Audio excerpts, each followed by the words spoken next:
Hey, hey, hey. Good evening. Good evening, honor students. Good evening. Come on in. Come on in. Good evening. Happy Friday. Happy Friday. Listen, we are nearing the end to our book, Baby Girl, better known as Aaliyah. I was looking through these chapters trying to see if I would be able to wrap it up tonight. So we're going to see how it goes. Hello, Ariane. Happy Friday. Shall we going to see how it go to see if I can get through it? Because I'm actually ready to kind of wrap it up. Child, these book readings is on something else. Because, normally, like when you're reading a book by yourself, you ain't reading it out loud. So it's a different kind of experience. I guess this is my first time, like, sitting literally reading a book, like, out loud. So I am definitely ready to get through it, to just, wrap it up and to move on to some other things. Because, child, there's so much going on in this world. Yesterday, I did do the live stream on the weather and, not necessarily the weather, but the fires in California and Los Angeles. California is my home state. I live in Georgia, but I am from California. I'm from Northern California. The fires are in Southern California. So yesterday I decided to take a break from the live reading and just kind of cover the news and the situation with the fires there. Very sad situation. I do have a good friend who lives in Los Angeles. At the time of the fires, it was about 30 minutes away from where he lived, but child, them fires been creeping on. They've been creeping on to LA. He lives kind of more so in the city limits of LA. So I don't know how far it's away from him now, but yes, he's still good, but it's just a sad situation. So we definitely got to keep them lifted in prayers, because I'm sure they've all seen better days. They've all seen better days. So come on in here. We will be getting started shortly. I said in the title we're going to cover chapters 10, 11, 12, but we may be able to, it looks like I probably wrap it up is one more chapter after that, chapter 13. That's not that long, so I might kind of go ahead and wrap it up with that. And then at the end of the book, it's just, acknowledgement type stuff. Nothing that I feel like is necessary for us to kind of get into for this reading. It's a little section actually in chapter 14 called 4-page letters. And it's just various people who just wrote little letters to show her love and things like that. So it's really cute, but I don't think it's necessary for us to excuse me, incorporate into our live reading. But if you guys want to know what that's all about, you can definitely, get a copy of the book. This is what it looks like. It's on Amazon. But yes, I think tonight we are going to probably go through chapter 13 instead of 12. But come on in, get comfortable. We're about to get started. Chapter 10. Chapter 10. Let's see. How y'all doing out here? How are you all? How are you? Hopefully you're safe and warm. I am in Georgia, y'all. We got about, I think they had projected we was going to get 4 inches of snow. I don't know how many inches it was because I didn't go outside, but I've been seeing these hilarious Instagram videos with people just losing their minds because they done messed around and seen some snow, child. I knew the people in Atlanta was going to show the hell out when they seen them some snow, because you know how I be when you ain't used to nothing. Y'all know how people who ain't used to ish, they get to doing the absolute most. So I woke up this morning with just a bunch of text messages and the family text thread with just people sending their videos. But really, it wasn't my family really doing extra stuff. It was just the different IG videos that I was getting sent. Child, was some man calling himself bobsledding. Let me take that back. He was sledding with, how normal, child, he was sledding with the dogs. He done built him a match car box, and then he got 2 little dogs, and then he put some string around their necks. And the dogs pulling him down the road, y'all. I don't know. I'm just telling y'all what I seen. I said, oh, snap. They like, yo, we ready for the Winter Olympics around this. We are ready for the Winter Olympics. Crazy. Y'all know we ain't used to all that around here. In the city, they were doing a big, huge at Piedmont Park. I think a really big snowball fight, I think they were calling it. And then I think Kai Cenat was supposed to be in town. to participate with that. So I definitely hope for the best for that when I heard Ch.10-13 was coming in town. Because let me tell y'all how I got introduced to Ch.10-13.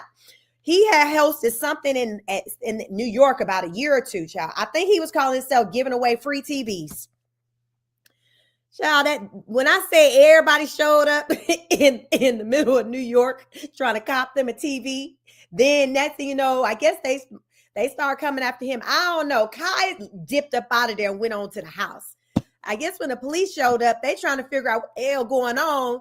And when they learned that it was something that was started by Ch.10-13, they went and rolled up on him and knocked on his door. That's how I got to learn who Ch.10-13 was. Very interesting. So when I learned that he was coming to Atlanta and they was going to have a snowball fight, I said, "Oh, this is gonna be real interesting." I hope they got enough resources and security or whatever that this is likely to bring out. So hopefully it all went well. I haven't seen nothing that's made its way to my phone with some foolishness taking place in Atlanta as a result of the snowball fight. But yes, so that's what's going on here in Atlanta. But tonight it's supposed to melt and then turn into ice, and that's going to be a whole nother situation. So I hope you all are safe and warm out here. Ariane says, yes, Jeek, it's a lot going on in the world and these streets too. It's a whole lot. It's so much. You said we got the snow, but I'm blessed with that because it can easily be something else. Thank you, God. Yes, I deal with the snow over. Hey, Laura, how you doing? I'll definitely take the snow over all that's going on in other parts of the world, such as California. So yes, we'll deal with the snow, because that's better than dealing with the fire. So we'll definitely take that. We'll definitely take that. So yes, get ready. We are about to begin our book reading on chapter 10. Things fall apart. Things fall apart. Please come on in, like the video, like the live stream, like, share, and subscribe. Chapter 10, Things Fall Apart. I enjoy every second of my fame. If I could start my life over again, I wouldn't change anything. Honest. That was Aaliyah's quote from the Die online in July 2001. So we done read Aaliyah's story.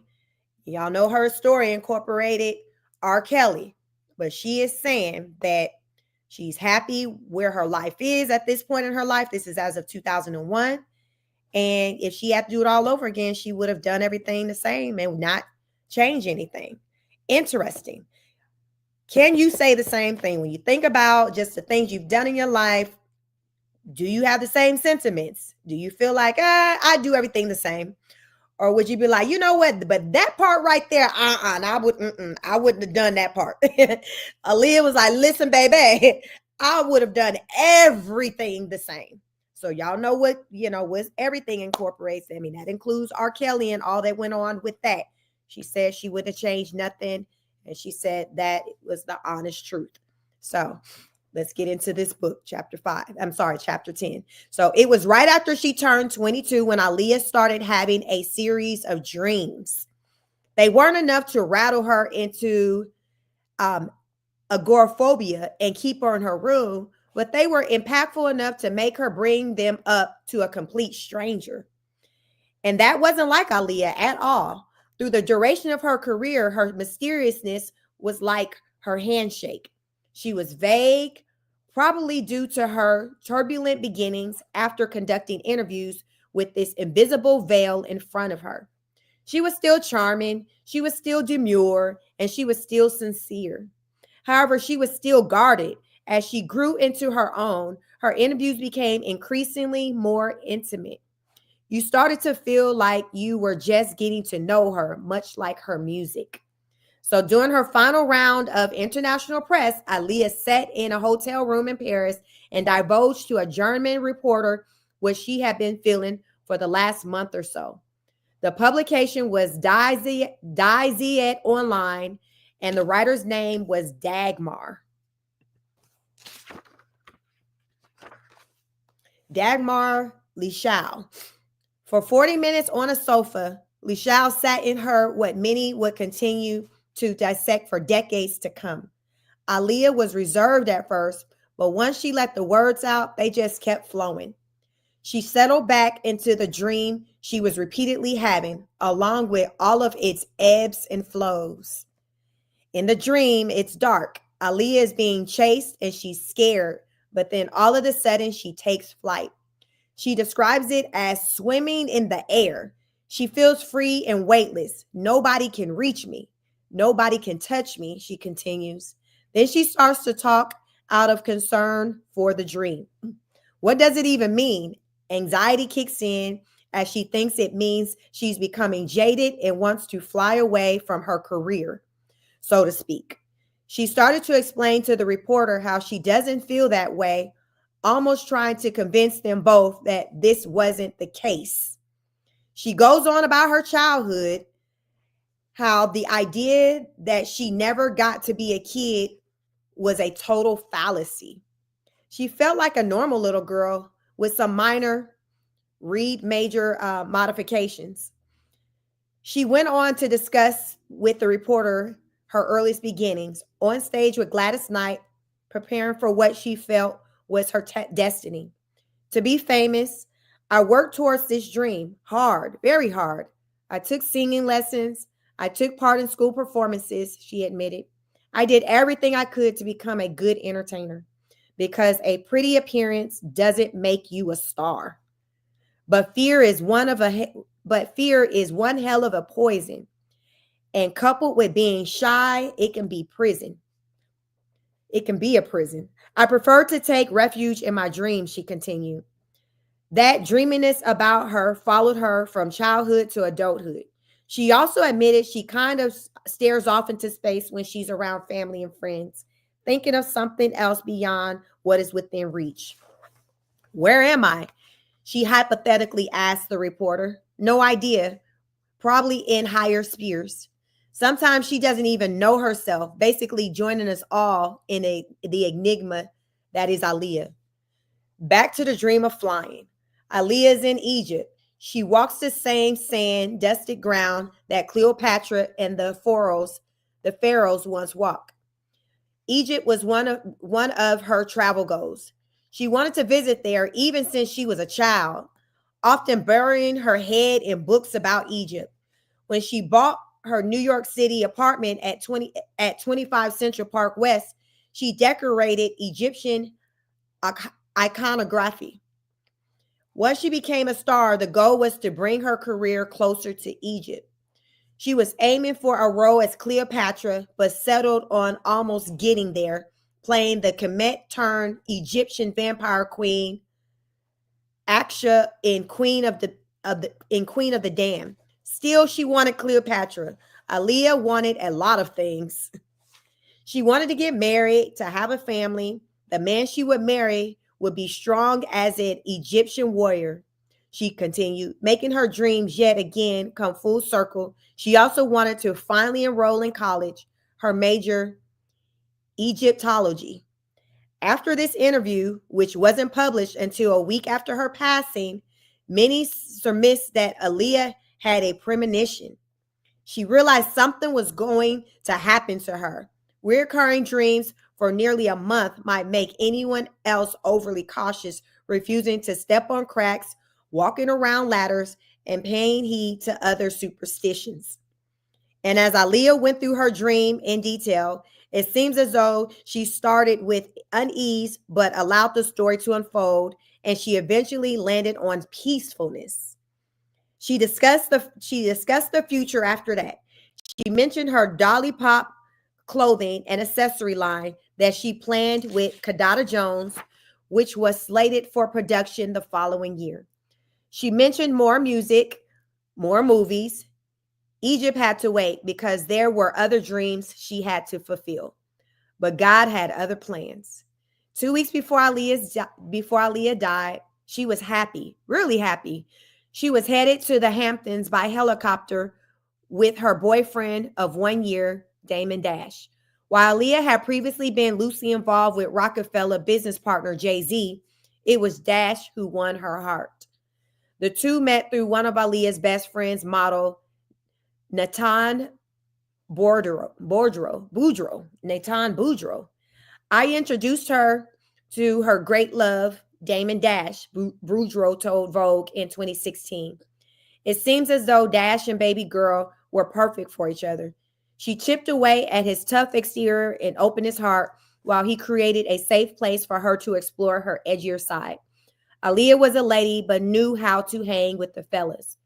We were in Dame's house one day when he had the big mansion. I believe in Alpine, New Jersey, and it had a movie theater at the bottom. Rapper Jim Jones, remember, Dame had one of the first edits of the Paid in Full movie, and me and Cameron went over there to watch it. Him and Aaliyah were there. I had maybe a half an ounce of weed, and Aaliyah kept telling me, "Roll up in, you smoking that or what?" Jones was shocked. He he ended up smoking nearly the entire half of the ounce of weed with Aaliyah while she watched Paid in Full with the guys. It blew my mind, he continues, unaware that the princess of R&B was not only a weed smoker, but a champion one at that. She damn sure was. She smoked with the best of them. Jones punctuates with a laugh. Aaliyah fit right into Dash's life, and he fit into hers. They had plans to get married. Aaliyah wore a Rockefeller chain around her neck. Even Dash's demeanor became noticeably different. I'd known Damon for years, Jimmy Douglas remembers, from working with Jay-Z. He was a bit of a difficult person, and he wasn't kind. After he met Aaliyah, things changed. I'll never forget this. One day, I'm at the Manhattan Center studio. Aaliyah is on the microphone out in the booth, and Dame comes in and he goes, "Hey, man, what's going on?" And I looked at him like, huh? What the F? And then Aaliyah comes out of the booth and goes, "Hey, darling," or whatever. And I go, "Oh, shit, he's in love. Holy shit." It softened him up. Now he's Mr. Friendly because he found love. The couple spent their 4th of July weekend in 2001 in the Hamptons for the Bad Boy versus Rockefeller softball game. Aaliyah is sporting a Rocawear tee along with Dame's cousin, actress Stacey Dash, and Natane Boudreaux. Aaliyah and Dame looked as happy as can be together. On August 11th, the couple was in that helicopter back in the Hamptons. Journalist Hooray was on assignment shadowing Jay-Z, and he wrote of how Aaliyah was hugging a black pillow and nuzzled into Dame's shoulder as she fell asleep on the helicopter ride. Hooray observed her while he was there observing Jay-Z, equally taken by her ability to remain sweet yet still sexy. Throughout the weekend, she was quiet, but not quite shy. Quick to flash her wide, bright smile, quick to laugh at Dash's jokes, and quick to dance with him in the middle of the living room when Michael Jackson's Off the Wall came on. He wrote of Aaliyah for Rolling Stone following her death. On Sunday, she slept hours longer than everyone else on a bed strewn with rose petals. She and Dash seemed very much in love. While she was in love with Dame, she was also in love with her life. Her eponymous album was on the charts. She was finishing up her role in the Queen of Damn and had begun production for her roles in the second and third Matrix films. This was everything she had manifested. It was a moment in time that she had dreamed of, and everything from the past only made her strong in her present. The future looked bright. On August 21st, 2001, she sat down for the last interview with BET's 106 & Park. She was coming off the high of holding the biggest contest ever for BET, where a fan took home $20,000 and a Cadillac Escalade. She talked about never having a car before. For years leading up to her passing, she moved back to the city she was born in, New York City, so a car wasn't really necessary. Aaliyah spoke of her favorite videos she had done, from One in a Million to Are You That Somebody, and was preparing for the road ahead. She handed the Cadillac keys to the lucky winner and then headed back to her place to prepare for her flight to Miami. Me, Aaliyah, and Missy were supposed to meet up. Lil' Kim remembers.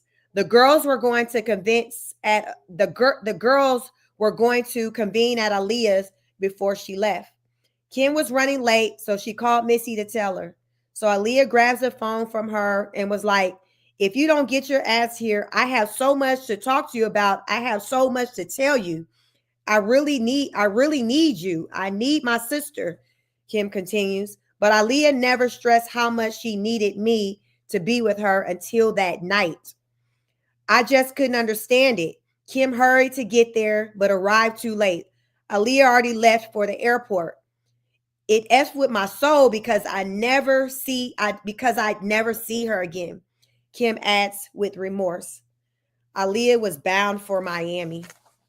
She had questions about her safety the moment she laid her eyes on the airplane taking her to the Bahamas from Miami.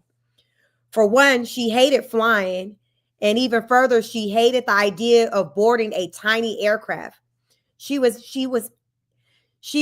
anxiety ridden about the initial trip, as the flight felt unnecessary and downright dangerous. But Aaliyah was a team player and didn't want to disappoint anyone.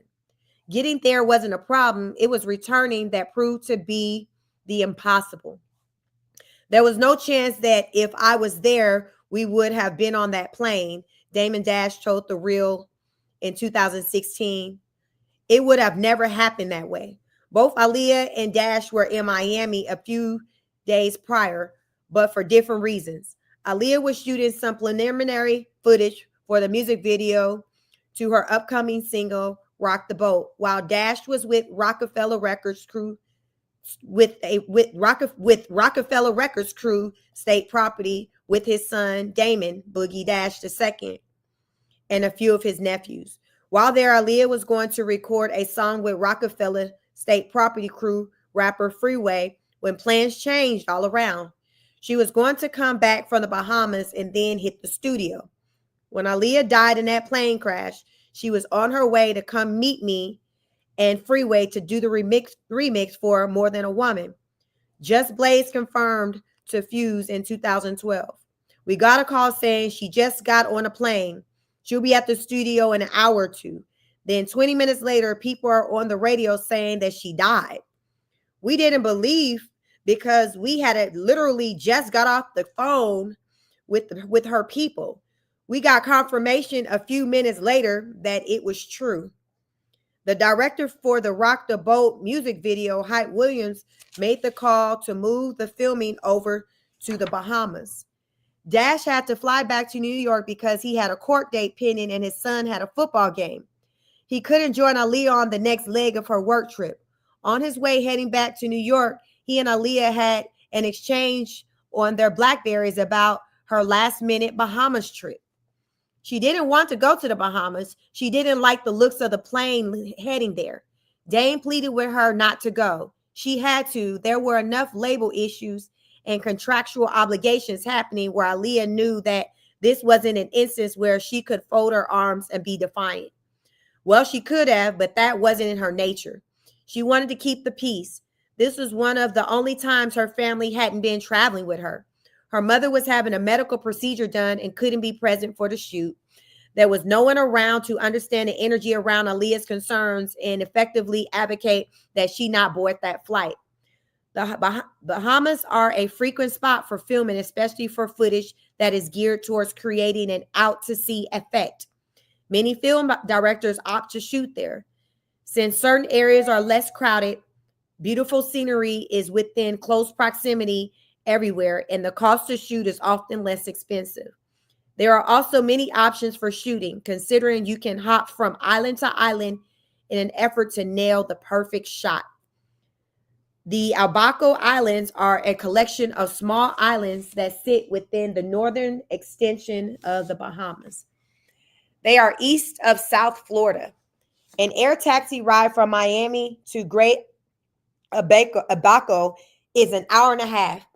Aaliyah reached the Abaco Island safely, traveling in a bigger aircraft, but she would never make it back. The shoot for the Rock the Boat started on August 22nd, 2001 in Miami and concluded in the Bahamas on August 25th, 2001. On August 22nd, the crew had a long day, nearly 12 hours of shooting green footage at the Miami Broadcast Center. From there, they headed to the Florida International University campus, filming underwater shots in a campus pool until 4 a.m. August 23rd. In the finished product, she shoots are beautiful. In the finished product, the shots are beautiful and free-flowing, where Aaliyah looks like a mythical mermaid. During the filming, however, Aaliyah's anxiety got the best of her when it came to breath control underwater. I'm trying to get it done quickly, on she says on camera for BET's All Access, who followed her throughout the shoot. I don't know how long I can last under there. The shot involved intricate details at the floor of the pool where an entire set was down there waiting for her, along with the blue screen to add other underwater imagery to the video. Aaliyah was supposed to use a breath regulator to stay under the water longer, but she struggled with quickly training herself to breathe through it. Once she got further behind the shallow waters, I can't do it. I can't do it. She's seen mouthing from a distance in panic. It was not going to happen so easily. She finally completed the shots, holding her breath for extended spurts in a nearly 15-foot pool. It was worth it, she says afterwards. We got some really pretty shots out of it. Following the mildly traumatic underwater scene, the crew moved forward to shoot the next batch of footage in the Bahamas. They flew later that day from Miami to the Treasure Cay Airport in Abaco, staying at the Treasure Cay Beach Marina and Golf Resort for the next few days. Choreographer Fatima Robinson was there, and 2/3 of her glam squad, known as Eric, and Derek, or the Dream Team stylist Derek Lee and hairstylist Eric Foreman. The second Eric, makeup artist Eric Farrell, who died in 2020, was on tour with Macy Gray and didn't make it to the shoot. His replacement was Christopher Maldonado. Foreman's business partner Anthony Dodd was also there. On the morning of August 24th, Aaliyah was up at 3 a.m. on a beautiful island, doing her hair and makeup to prep for her 6 o'clock a.m. call time. She watched the sunrise, kissed the ocean in the distance as her makeup was touched up. She was urging everyone around her to see the beauty that she was witnessing. It's beautiful. Did you catch that? She tells the cameraman, making sure he pans the camera away from her for a split second just to capture the view on film. It's so pretty, she continues. The next day, August 25th, Aaliyah and her team were bound for Marsh Harbor to film the remaining shots for the video out to sea. Dancing on a stage built into the 20-foot catamaran known as the Fat Cat that cut through the crystalline turquoise waters of the Bahamas. The shots were epic and Aaliyah was ecstatic, lip-syncing for the video shots, but in between takes singing like a songbird just out of pure joy. She was in paradise and had created visuals for a song that was as smooth as the calming waters she was gliding upon. It was all so perfect. I live out my dreams of being an artist through Aaliyah, choreographer Fatima Robinson tells the cameraman, because she's on my same vibe. The shoot was a wrap and everyone agreed it was seamless. The kind where once it's over, people feel as though a bond was formed. Aaliyah asked the crew if she could take some time in the water by herself. She hopped on a jet ski and all alone with 2 men guarding her from a distance. She traveled to the center of the sea and just sat there gazing. She wanted that moment to bask in her she wanted that moment to bask in her place in the sun and in solitude. After that, she ventured back to land to conclude her trip. Some of the crew opted to stay behind and take an extra day to enjoy the island.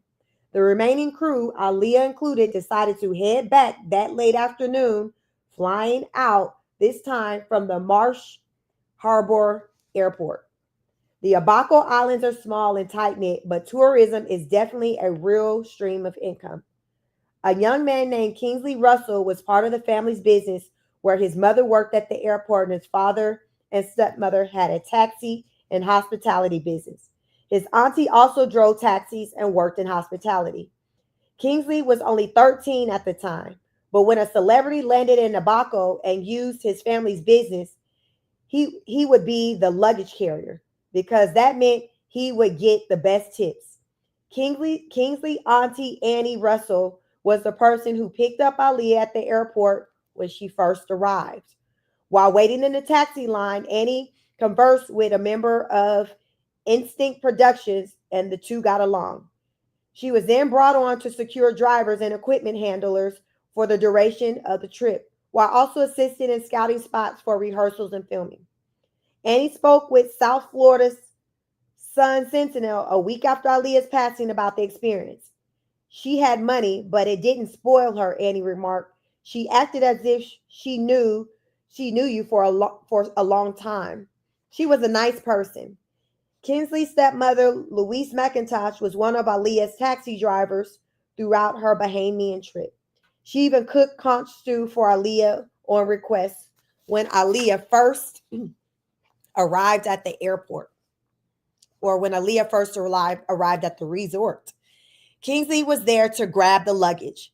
He was there again in the taxi ride to the airport for the flight back to Miami. When we were on the long road stretch to the airport, I was talking to her, Kingsley said. She was kind. His little sister Diamond sat in the back with her, and Aaliyah called her little sis. His cousin was there in the van too, and everyone was asking Aaliyah questions. She was talking about her life and her career, Kingsley adds. I asked any question I could fit in between my cousin and my sister. Kingsley then asked her how he could be famous like her one day. Please don't be a singer or a rapper, she advised. Write a book. Become an author instead. He took that advice and later started writing his own sci-fi novel because of her. She was so nice and so happy, Kingsley expresses. She was smiling the whole time until we got to the airport. When Aaliyah reached the Marsh Harbor Airport and saw the tiny plane waiting for her, she didn't want to board. It was significantly smaller than the one she had arrived in. The check-in for travel at the airport is outdoors, covered by a series of huts. She returned to the taxi van, flustered, just as Kingsley was arranging her luggage outside of the van. I know she was speaking to her entourage and they were going back and forth with the pilot, he says. I guess they had this argument with the pilot, but she didn't want to get on the plane. Lining the airport are taxi drivers waiting for passengers to drive into the island. We heard the taxi officers, everyone was inside the hut, they were all chilling and waiting for the planes to land. They were all talking about the luggage and all of the heavy stuff. Everyone was in the airport whispering to one another. They were like, how are they going to put this girl on this little plane with all this heavy stuff when the plane is overweight? Everyone was telling them that the plane was overweight. Aaliyah was on board with that. The airport staff and Aaliyah had the common sense that the plane was overweight. She was getting frustrated because she was getting nowhere in the argument. Kingsley also overheard from other baggage handlers that Aaliyah was even told the luggage was lessened, so the plane was now safe. When that wasn't true, Aaliyah was still concerned. She complained of a headache and went back to the taxi van. She got on the phone with her boyfriend, Per Kingsley, who he had later learned was Damon Dash. While speaking with Aaliyah, Dash echoed his previous sentiments from before. Don't go. A private G4 jet was slated to come get her and her team the following day, Sunday, August 26th. But as the summer was coming to a close, Aaliyah had several packed weeks leading into the fall ahead of her, including presenting at the MTV VMAs a few days after Labor Day weekend. This would be one of her last weekends to spend with Dash. It was confusing to her and she was emotional. As she sat in the taxi van spiraling, she put her head down. She said she wanted to take a quick nap, then she dozed off. So we came out of the car, and my stepmom, I remember, put the air conditioner on full blast. Kingsley continues. Someone from her entourage opened the door and woke her up. I think they were talking to her and asking her what was wrong. Aaliyah advised him that she had a headache, reiterating again that she didn't want to get on the plane. Then Aaliyah was handed a pill. We went to go to the food stand to get her a cup of water, and we brought it back. That's when she took the pill and fell back off to sleep. This time, however, it appeared that she fell immediately into a deep sleep and not just dozing. It was almost suspicious, but young Kingsley wanted the scoop on what was going on inside of the airport.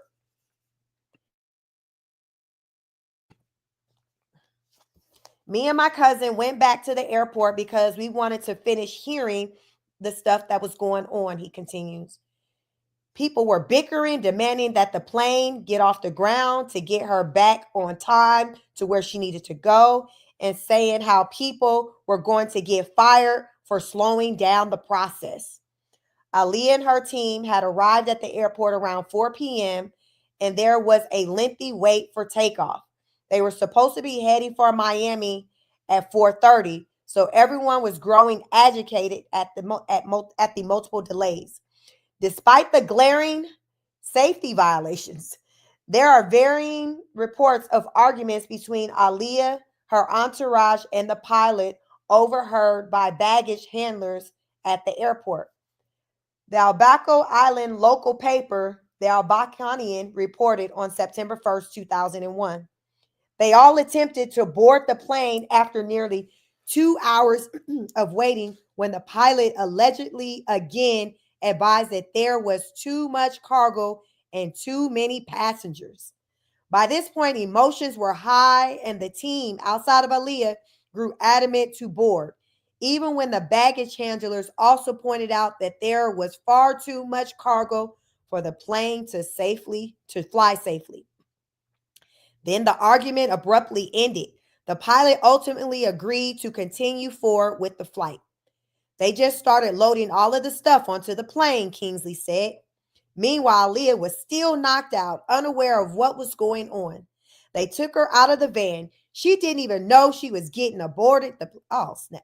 Child, they done put this woman on the plane while she sleep. Remember they gave her a pill after she said her head hurt.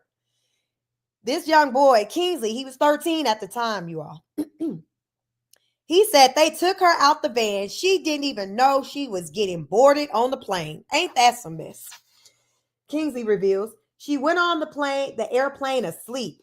Whether she had any moment of consciousness where she acquiesced to her team's desires despite her own concerns remains a mystery. The aircraft that attempted to fly Aaliyah home, a Cessna 402B twin engine plane, can carry anywhere from 6 to 10 passengers, factoring in cargo and weight distribution of the people on board. The aircraft is only able to take off at a weight of 6,300 pounds. An empty Cessna 402B itself weighs 4,117 pounds alone, with the fuel weighing in at 804 pounds. Considering a significant number of the team flew on board, Aaliyah, 7 of her team members, and 1 pilot, child, with their luggage and equipment in tow, they were pushing the limits of the bodies allowed on board, even without factoring in their luggage and heavy equipment. The Abercrombie also reported that there was no indication that any of the luggage was weighed before it was loaded on the plane. The baggage that managed to be salvaged weighed 574 pounds. That's not including one piece of luggage that was lost in the marsh. The remaining weight allowed was around 805 pounds. Aaliyah bodyguard Scott Gallen was 300 pounds himself. That left a little over 500 pounds remaining among 7 individuals, meaning around 70 pounds per person was the maximum weight. Survival was impossible given those numbers. Investigators have surmised that the plane was carrying a weight around 700 pounds beyond its authorized capabilities. Lord have mercy. When I say I never knew that. It was abruptly the perfect evening for flying. It was arguably the perfect evening for flying, with nothing but clear skies as the plane was scheduled to head back from the Marsh Harbor Airport to Miami's executive airport in Opelika. The engines prior to takeoff were inspected and appeared to be working fine. Everything was a go. The plane traveled down the runway and hit the air at 6:45 p.m. Though not for long, within a minute's time, the airplane reached a height of 200 feet off the ground. Spectators have said that the plane made it to the air and quickly took a left turn for the worst, nose diving and crashing beneath the bushes, facing 180 degrees from its direction at takeoff. Gasoline was spilled everywhere, igniting a fire all around the remnants of the airplane.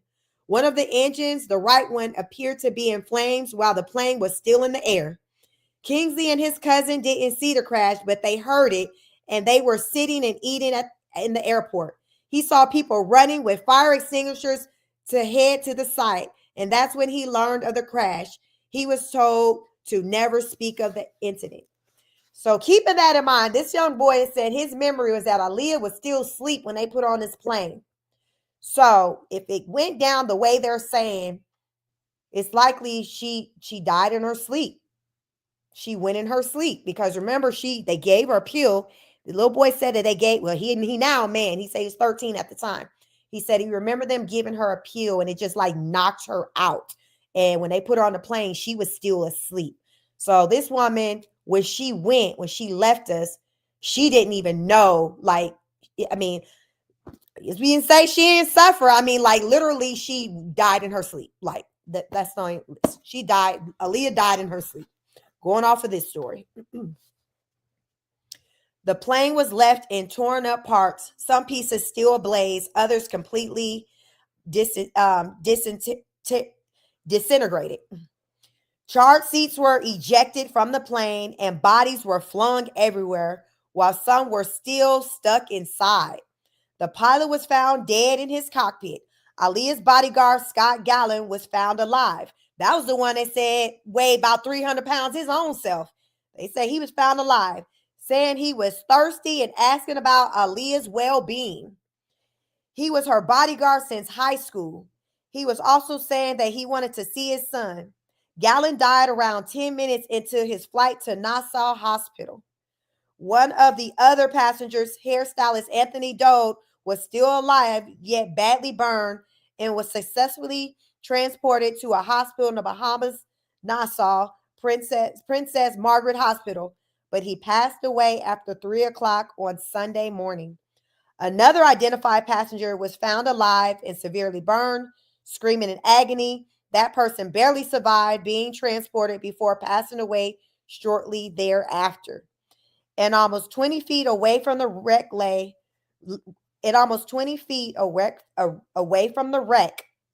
Aaliyah. She was still in her seat with her seatbelt on, coiled up on her left side. She looked as though she were hugging herself, her head affixed between her legs.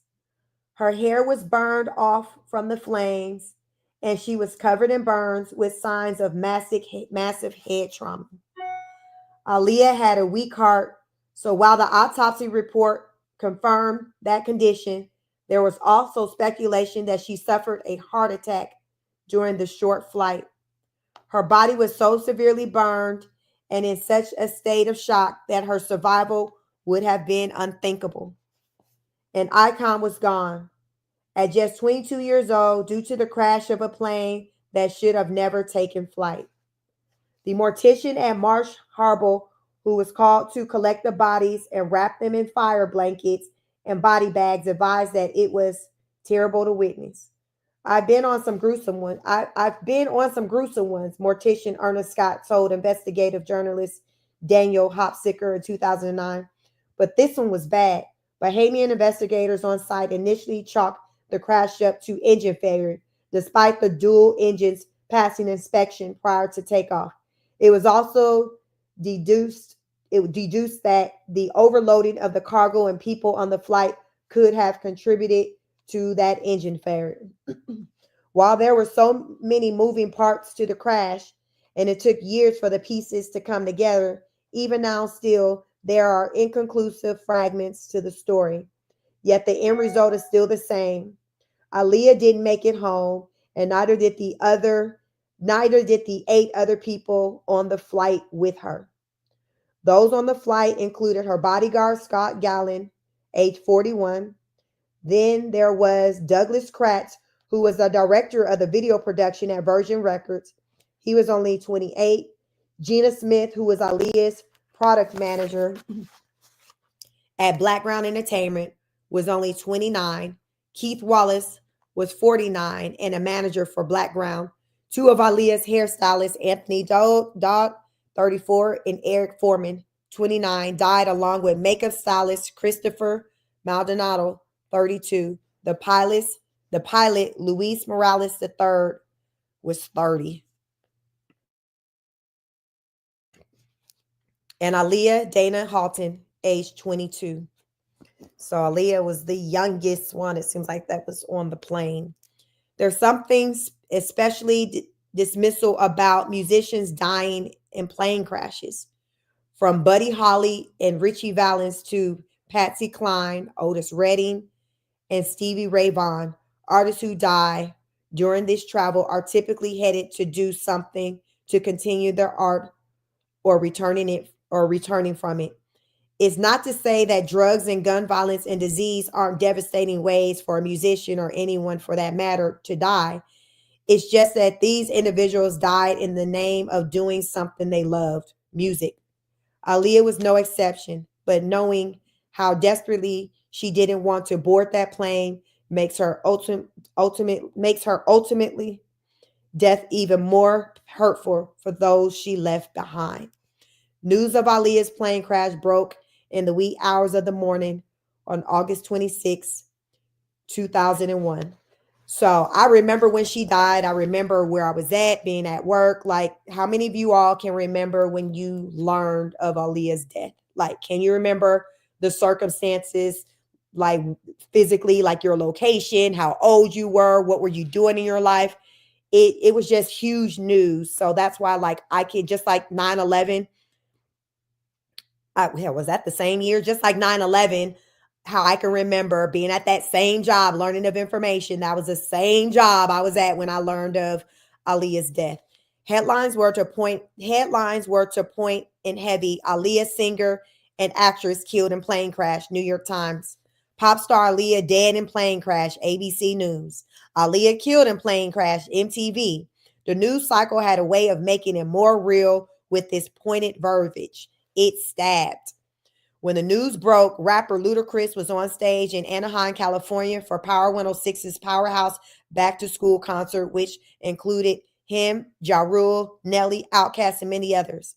As his performance was about to finish, a person jumped to the stage and whispered in Luda's ear. He paused.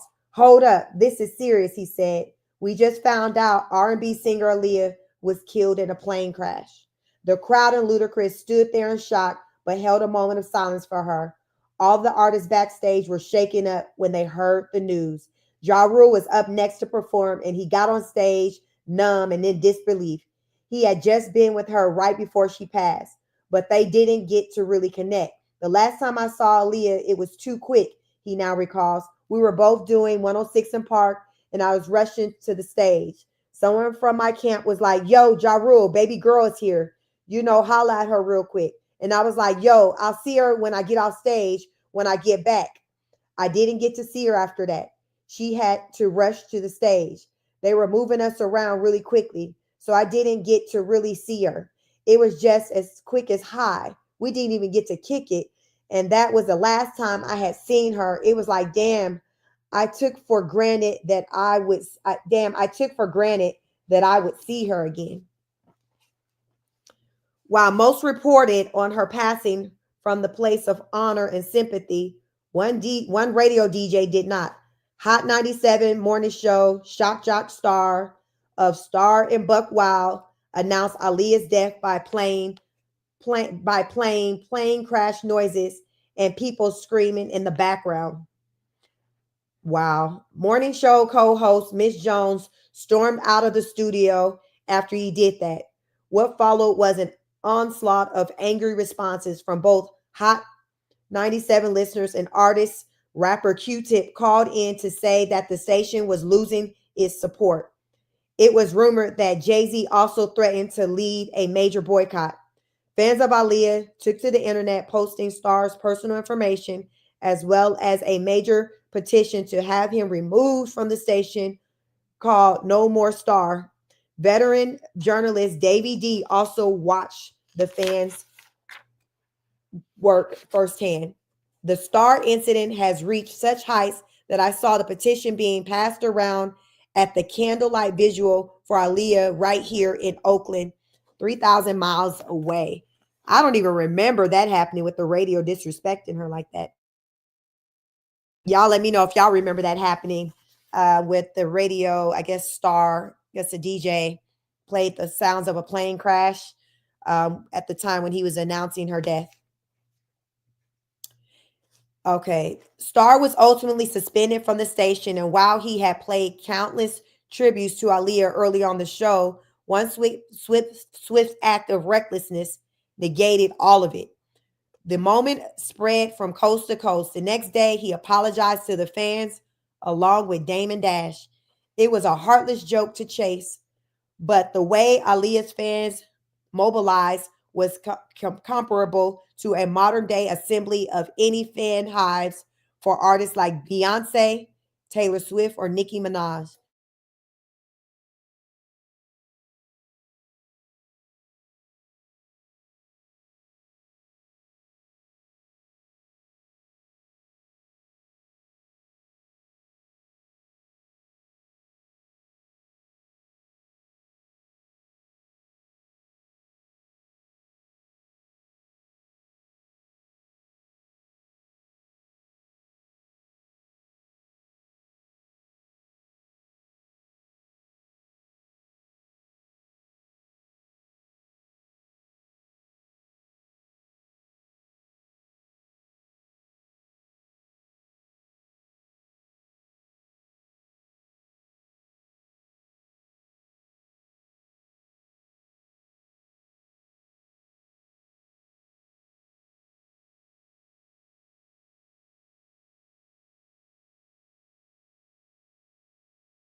Yes, it's back on. Okay, thanks. I'm back. So we had some, y'all. I'm in Georgia. It's going down. The weather is crazy here. So it was an interruption briefly with my internet, but we are back on. So let's see if we can if we can get through this book. Let me see where we were at. Where were we? Let me see.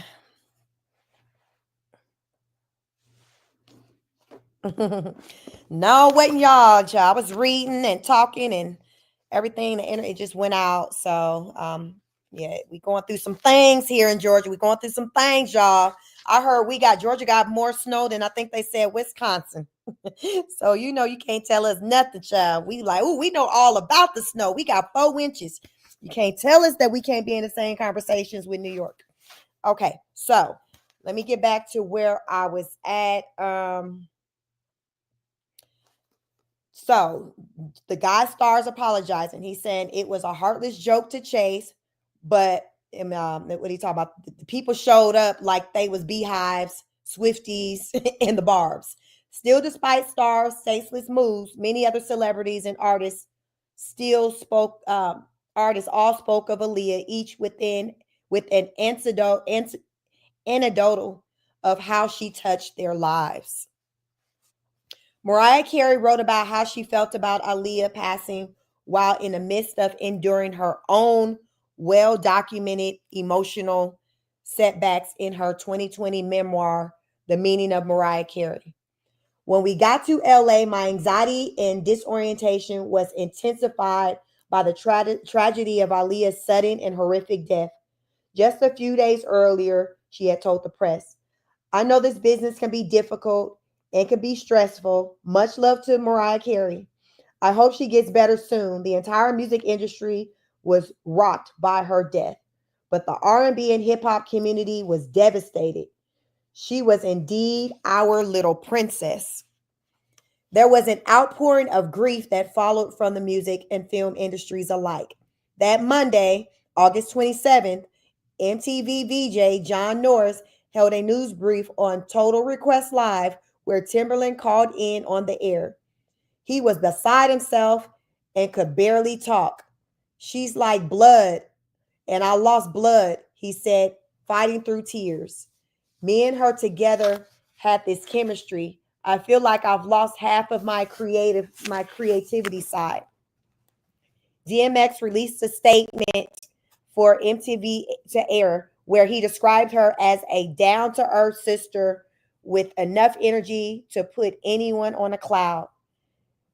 Jive Records even released a formal statement on behalf of R. Kelly.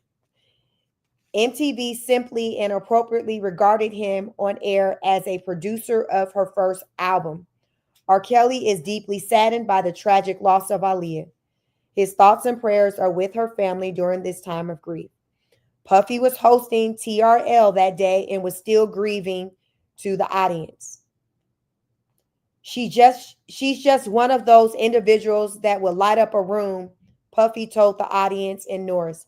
She's one of those individuals that was very down to earth.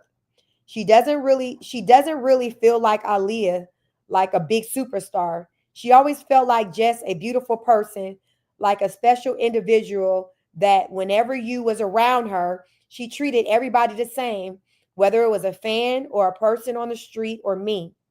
Her words followed with montage of Aaliyah's best MTV. His words followed with a montage of Aaliyah's best MTV moments, complete with Carson Daly naming her pet snake on air boots. Biggie's death hurt my soul, but Aaliyah's that took my soul for a long time, remembers Little Kim. Everyone who spoke on Aaliyah's passing had their own personal reference point to speak from. Sure, there was a mention of the bright future she had ahead of her, the unrealized potential, the stardom that she was just beginning to embrace in both music and in the film world. But above all, the greatest takeaway they all made sure to impress upon was who Aaliyah was as a human being. And oftentimes that part of a lost celebrity's persona gets removed from the grief cycle, though not here. The focus was on how she always managed to smile at anyone she met, how she lit up the room and make it her unspoken mission to brighten up people's days. Tamika Foster, who styled Timberland and other background artists during Aaliyah's time, described her as exuding an angelic vibe, even while on Earth. It's funny when you see people that have passed, you kind of realize, like, you know what? She was always different, Foster remembers. I always believe that people who die young are angels. I think that they're just on earth for that limited time. Aaliyah always had that spirit, that aura. Above all, Foster remembers Aaliyah's smile. The loss was compounded by the fact that she was so bright and never known to be foul to anyone. Plus, she was just so young. Aaliyah's family and both of her record labels each released statements announcing her passing to the public. While they honored Aaliyah's life, they also referenced the various team members who also passed during the plane crash. Aaliyah's family is devastated at the loss of their loving daughter and sister. The official Halton family statement read, "Their hearts go out to those families who also lost their loved ones in this tragic accident." Blackground wrote, "Blackground is devastated with the loss of our queen. The example she showed young people uh, will be sorely missed, and we hope her short time on earth will be an inspiration to young people all over the world. We are equally distraught by the passing of our Blackground family members, Gina Smith and Keith Wallace. Their hard work and dedication were an invaluable contribution to the success of Aaliyah and Blackground. Our prayers go out to all the families."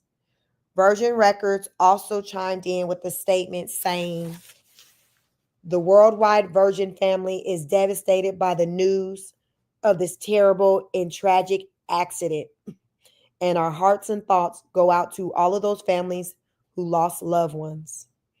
Aaliyah, one of the world's brightest and most talented stars, will be mourned by all who loved her and loved her music. Her depth and versatility as an artist was matched by the passion and devotion she had for her craft. We extend our deepest sympathies to the family of Virgin staff member Doug Kratz. Doug was an extremely dedicated and talented professional whose enthusiasm, energy, and spirit will be missed by everyone who worked alongside him every day.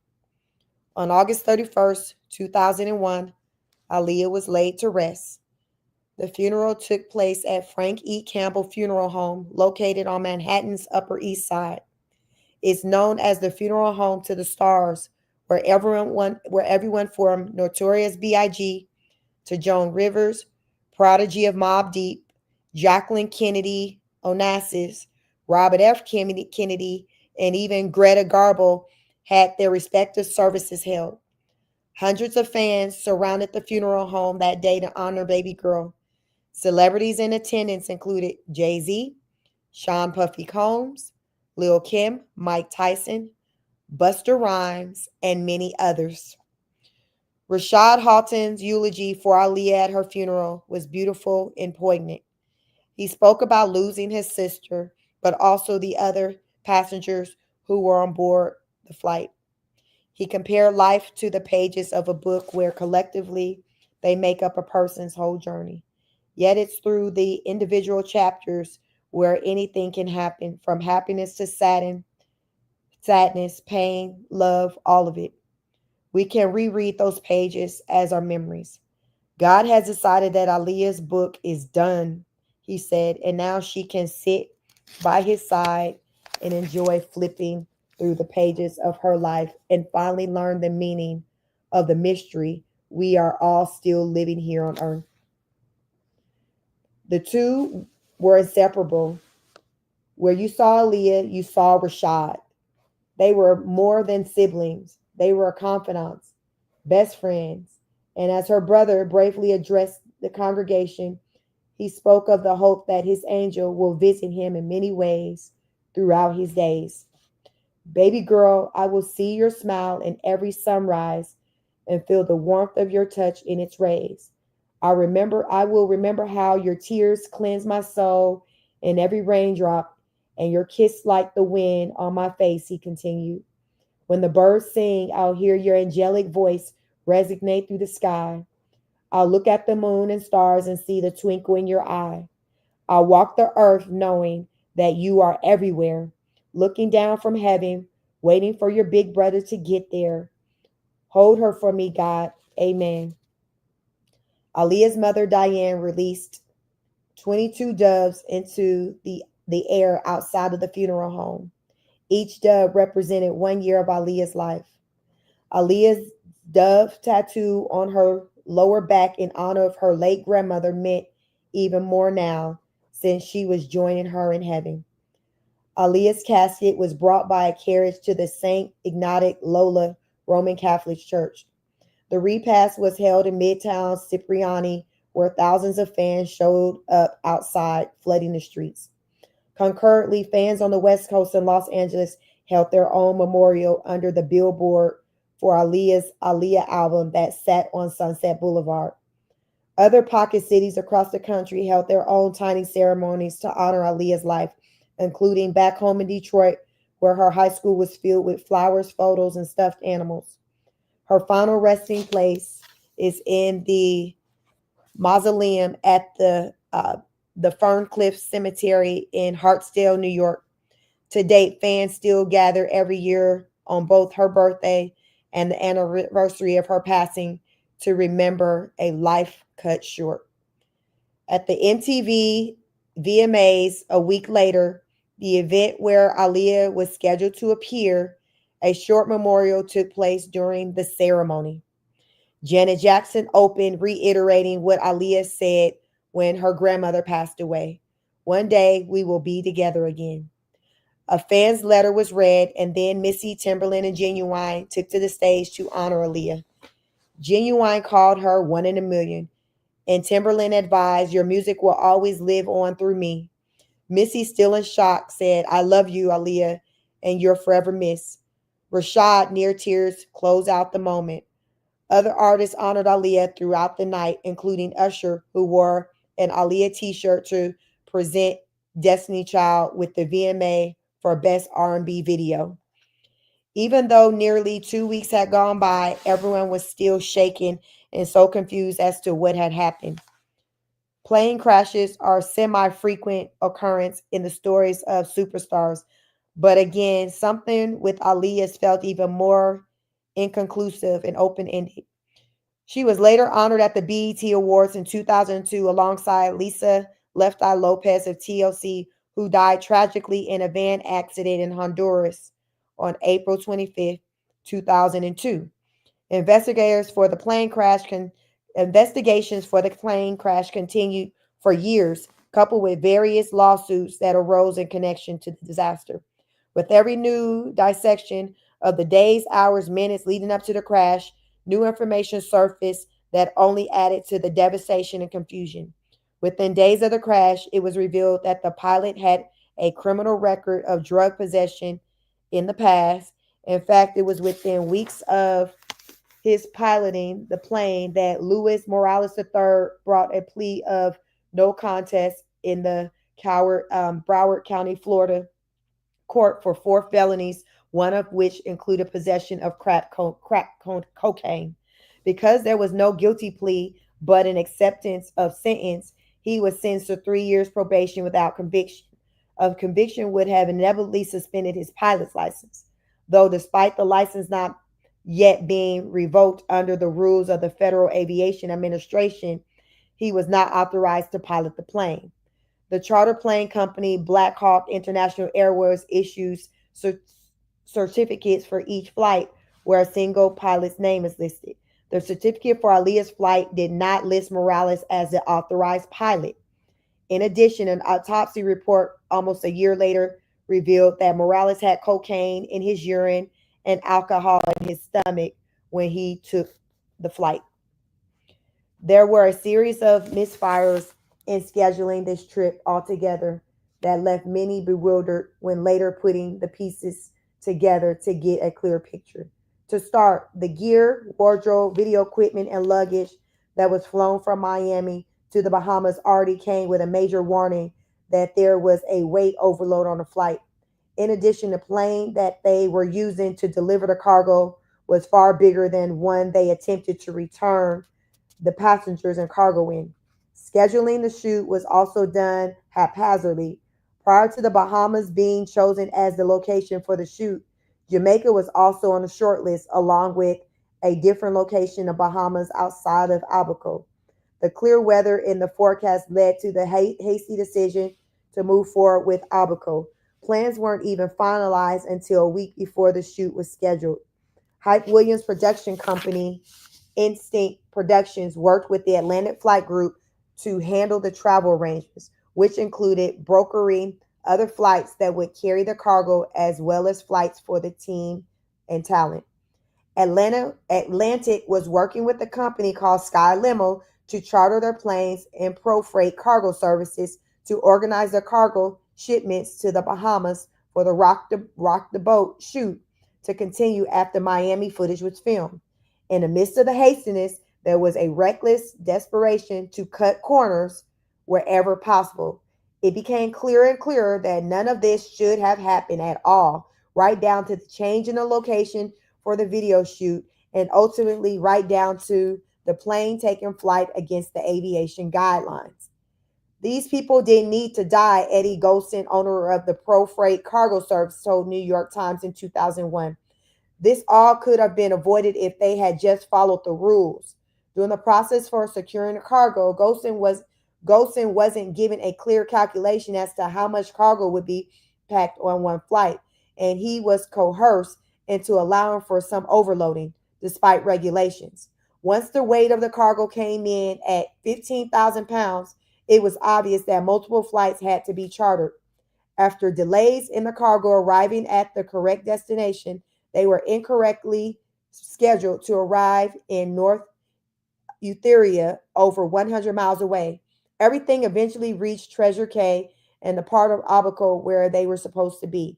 Sky Limo was then advised that last minute that the plane scheduled to bring Aaliyah and her team back would not be needed until a day later.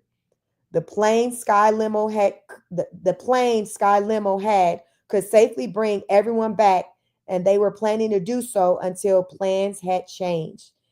Enter Blackhawk, who was then called to fill in for the newly scheduled Saturday flight.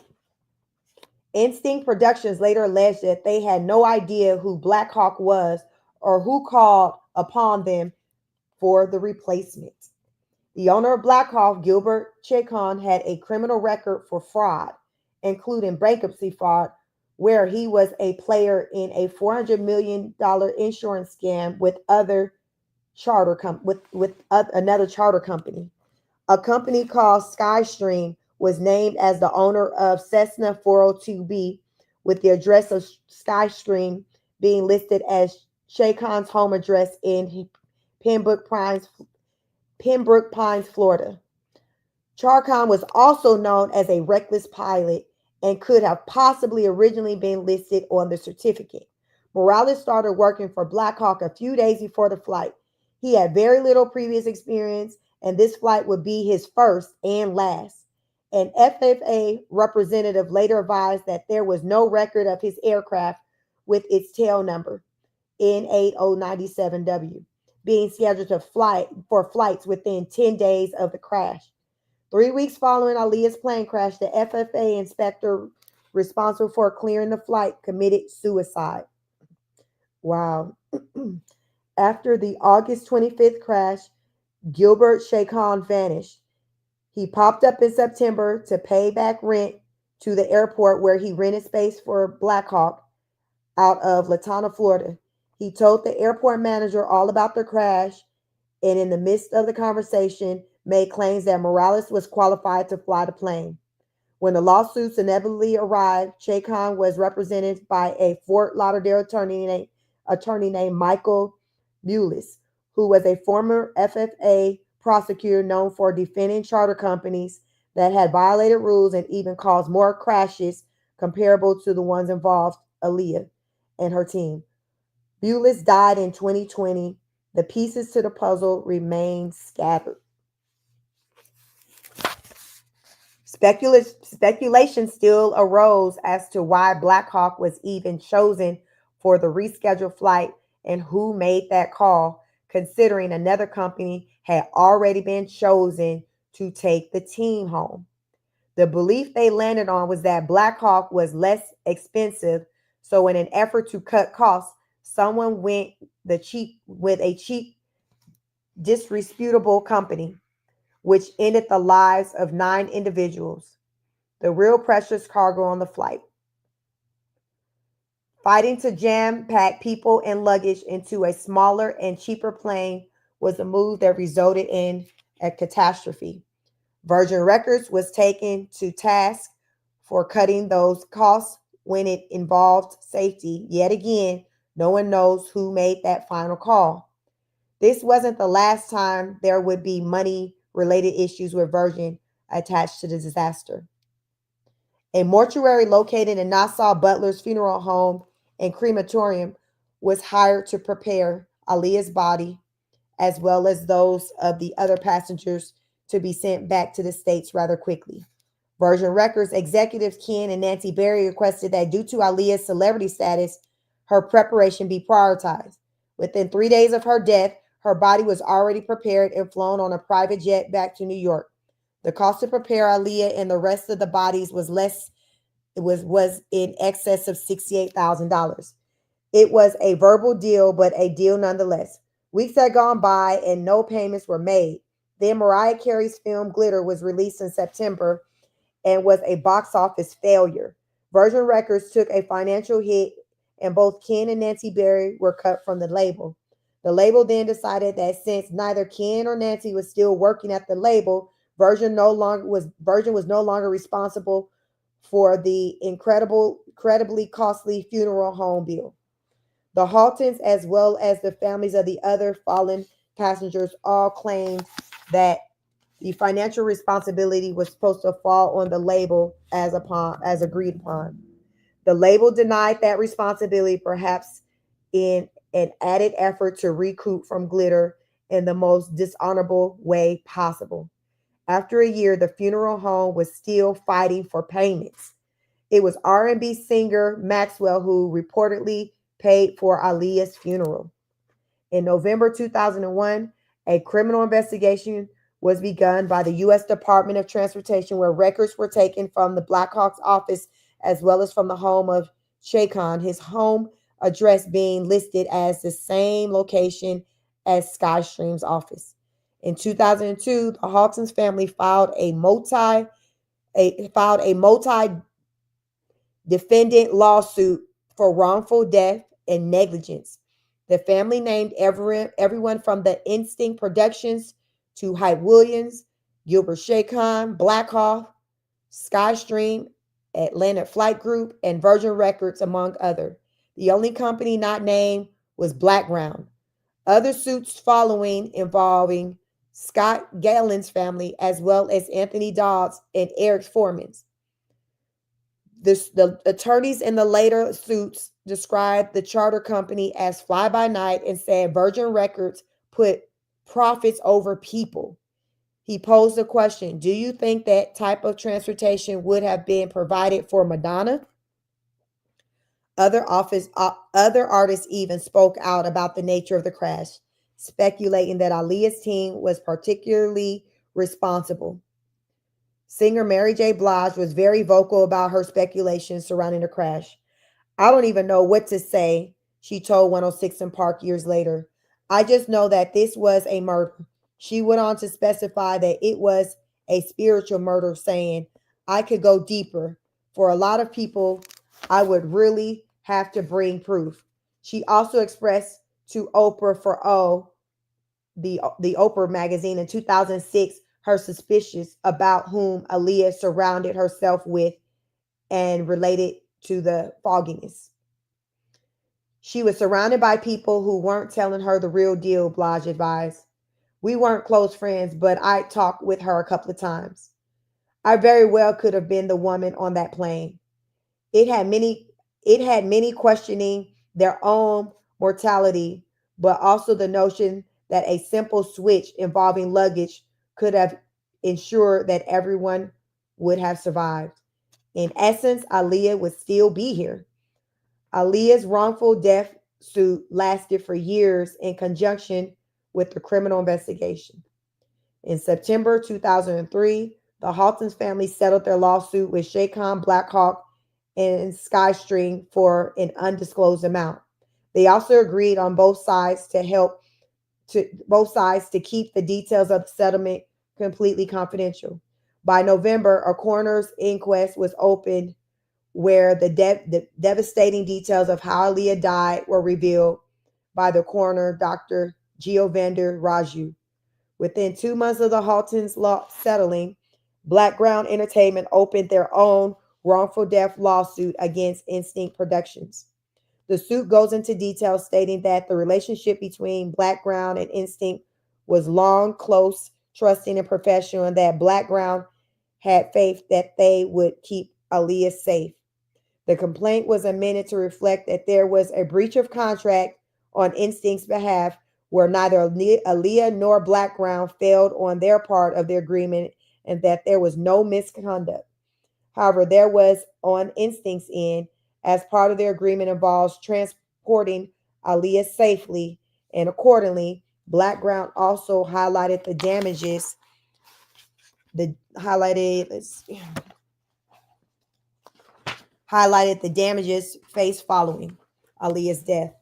Instinct attempted to have the suit dropped, stating that Aaliyah was an employee of Blackground and therefore they couldn't sue for negligence from a third party when it involved injury, or in this case, killing an employee. However, in 2004, the courts ruled that Blackground could in fact sue. Aaliyah owned Aaliyah owned 10% of Blackground Entertainment, and per the judge, was its chief asset, stating growth and prosperity were primarily the results of its efforts to successfully develop and nurture Aaliyah's career. The following year, however, the tune had changed when the lawsuit was unanimously dismissed by a panel of judges in the Manhattan Appeals Court.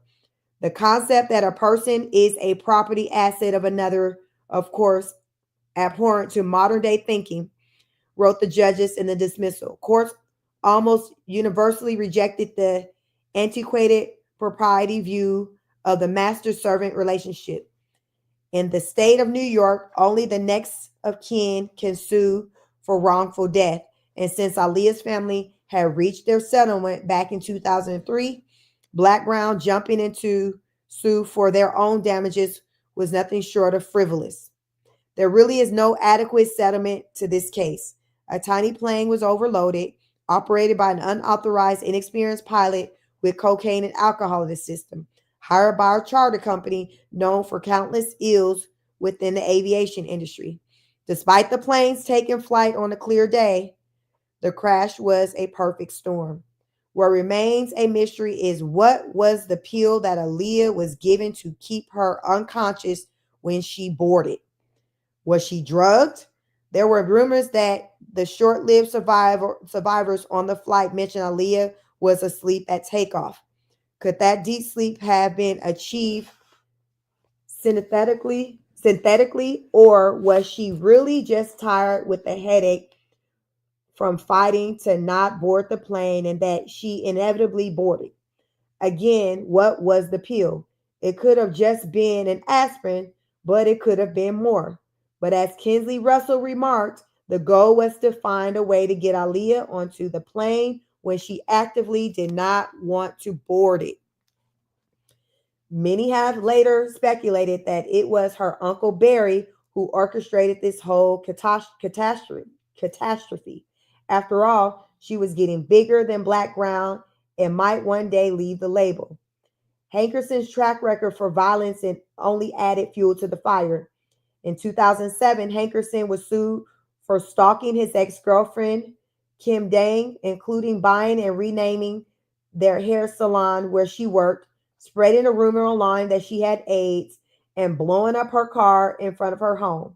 In 2012, Black Brown agreed to pay Dang $4.6 million, but they never did, and she sued Black Brown in 2015 for the debt. It would seem highly unlikely, though, that Barry Hankerson would have his own niece killed, especially given the lengths he went to in protecting her in the past. But in the absence of facts, assumptions run wild, leaving space for mind maps that lead to nowhere. The truth of the matter is that no dollar amount can bring Aaliyah back. No conspiracy theory that this was all planned or determination that this was premeditated by the universe and evidenced by Aaliyah's recurring dreams. No, this was a total nightmare. Derived from a star story was supposed to have a happy ending. After all that Aaliyah had endured in her 22 years, she at least deserved that much. The only solace is that she did leave the planet happy. She achieved everything in her career and she sought out in her career that she sought out to do. And while there was still so much more to be done, she had made her mark. It was so impactful that little did she know that she would continue to change the world even after she departed from it. At the end of her MTV diary, a month before she died, Aaliyah had this to say: "Everything is worth it. The hard work, the times where you're tired, the times when you're a bit sad. In the end, it's all worth it because it really makes me happy. And I wouldn't trade it for anything else in the world. I've got good friends and I've got a beautiful family and I've got a career. I am truly blessed and I thank God for his blessings every single chance I get." So that concludes chapter 10. So listen, Aaliyah did not want to get on that plane. She did not want to get on that plane, and she ended up on that plane, and now we are here reading about it.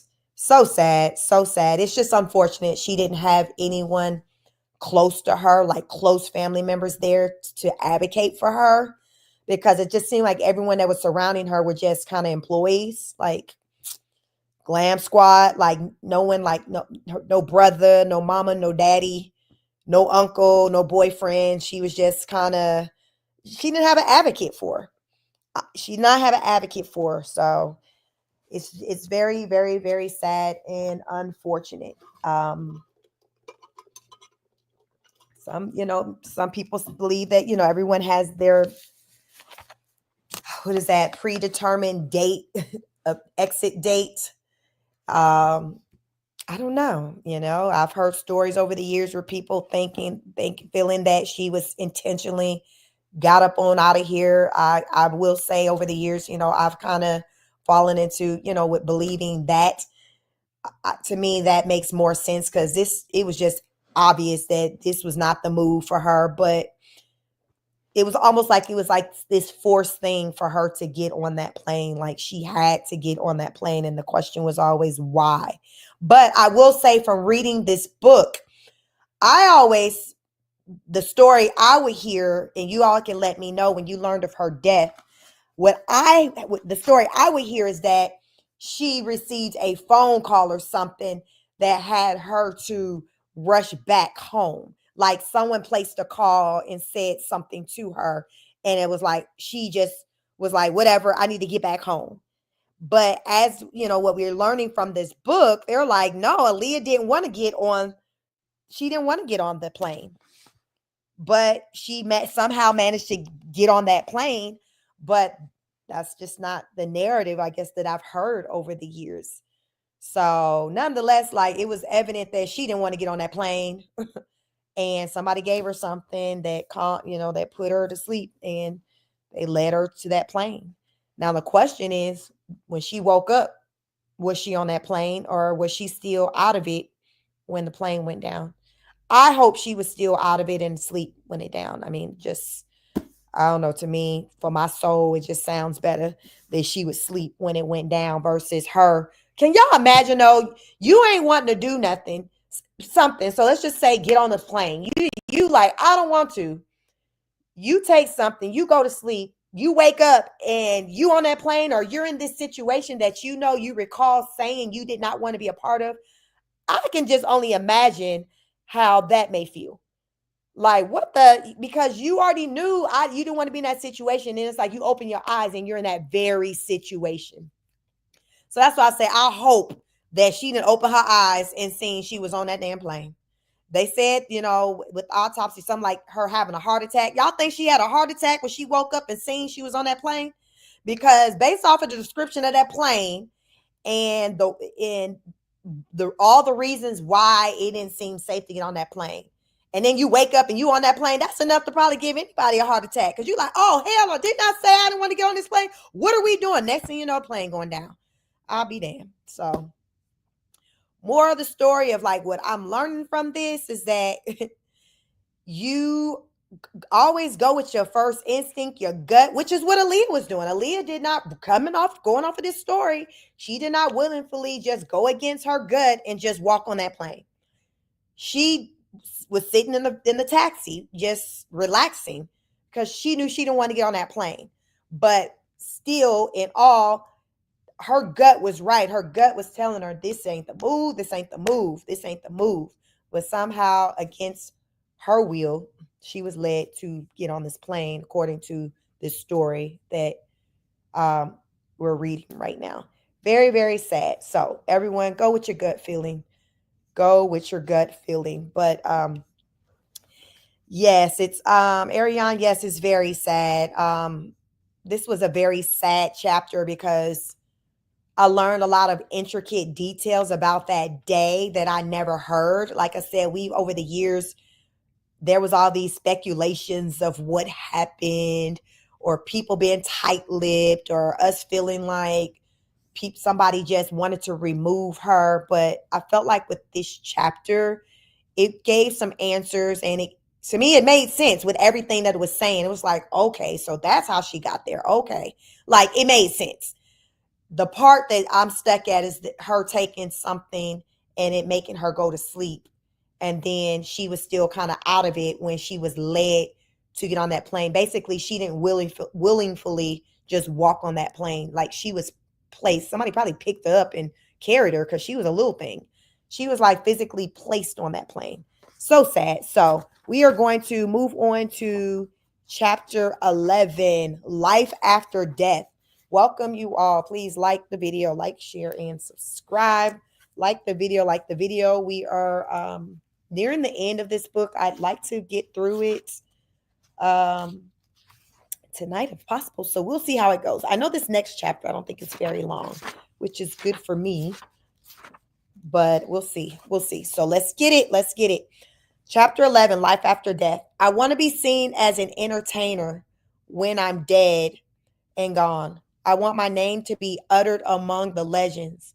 I want to remember as the girl who did it all. Aaliyah, Honey Magazine, November 2001. So, yeah, mission accomplished. Mission accomplished, because right now she that is exactly how she's remembered. Unfortunately, we weren't talking when she passed. She wasn't talking to Timberland. I think her and Missy fell out as well, but we still had love, Genuine told Premiere Live TV in 2020. It's just the business. And when you're young, people can separate you and you don't know how or why. You just are. All wasn't well on the home front with Black Ground at the time that Aaliyah died. It seemed as though it wasn't specific to the other people, but their experiences working with the label. Artists, songwriters, writers, producers, sometimes all of those titles were within the same person. Anyone working within the Black Ground family had begun to take umbrage at the fact that they were not being paid appropriately, if at all. With Aaliyah being the niece of the label head, it made the situation all the murkier. Since how do you defend the creative rights of those around you while remaining loyal to your family? Power struggles with seemingly power struggles would seemingly seep in as well, since you're now dealing with a whole team of artists, each thriving in their own ways and now being told to suck it up. Resentment is inevitable. It was Lauren Hill who said, "It's funny how money changed a situation." And she was right. What was once that family unit, that crew, that posse, those super friends, was then dismantled in the absence of a paycheck. And while Aaliyah and Timberland both willfully publicized their dissension on "We Need a Resolution," no one really caught on that they actually were in an argument. But tensions were running high, ballooning to the point where they popped once news hit that Aaliyah had passed away. Then things changed. Resentment swiftly transformed into regret. Like most stages of grief, there's disbelief and numbness before reality sets in, along with inevitable guilt. If the crew was at odds when Aaliyah died, then perhaps this terrible event could bring them back together. What touched my heart one time is Missy Elliott called me and she said she had a dream and she said she woke up crying. Genuine reflected. I was like, "What happened?" She was like, "It was about baby girl, and she told me to tell you that she's not mad at you and that she forgives you." Dude, we bawled crying because I always had that empty space in my heart. Do you understand what it feels like to have someone that you love and get caught and they were in a plane accident? Dude, that is horrible. And you are at odds and you can't fix it now? Man, that hurt me to death. My heart was just broken. While everyone was hit hard in their own way, it seemed that Timberland was hit the hardest. Well, Tim, it devastated him, Jimmy Douglas says.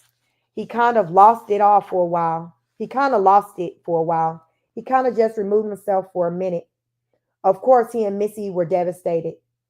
Static was devastated. Douglas recalls working with Timberland in the studio during 9/11, which was just a few short weeks after Aaliyah's passing. And it seemed like the magnitude of the event barely moved Timberland given the grief he was going through. Aaliyah was like, if you were to look at it like a chessboard, she was one of those most important pieces that he had. There was a magic to Timberland and Aaliyah working together, yet its potency wasn't fully realized until after she passed away. In her absence, it was clear just how vital she was to the equation. Her career was never viewed by the sum of its parts. Rather, it was defined by whom she was working with and how that respective collaboration manifested in her output. It was always this game of chicken versus egg. Was Aaliyah the main ingredient or the producer songwriter she was working with? Taking Aaliyah out the equation, the answer became glaringly apparent for Timberland. It's not to say that Timberland didn't move on to become one of the most legendary super producers that hip hop, R&B, electronic, and pop music ever known. However, he continuously lacked that one-on-one kinetic frequency that he plunged into the moment Aaliyah entered the world. We watched his attempts with other artists in earnest. It could be argued that Tweet was the first, despite her arriving earlier than Aaliyah under the swing mob umbrella. Then there was Justin Timberlake, whom Timberland first mentioned on his solo debut album Justified in 2002. By 2006, Future Sex Love Sounds, the two were exclusively working together on the project with Timberland production protege Nate Donja Hands Hills. But it still didn't fully feel like he found his new Aaliyah. He tried it again, working with Nelly Furtado in 2006 Loose, as well as cultivating younger talent from Miss Jade to Tink. And while all of his collaborative projects were groundbreaking in their own ways, they still didn't match what he created with Aaliyah.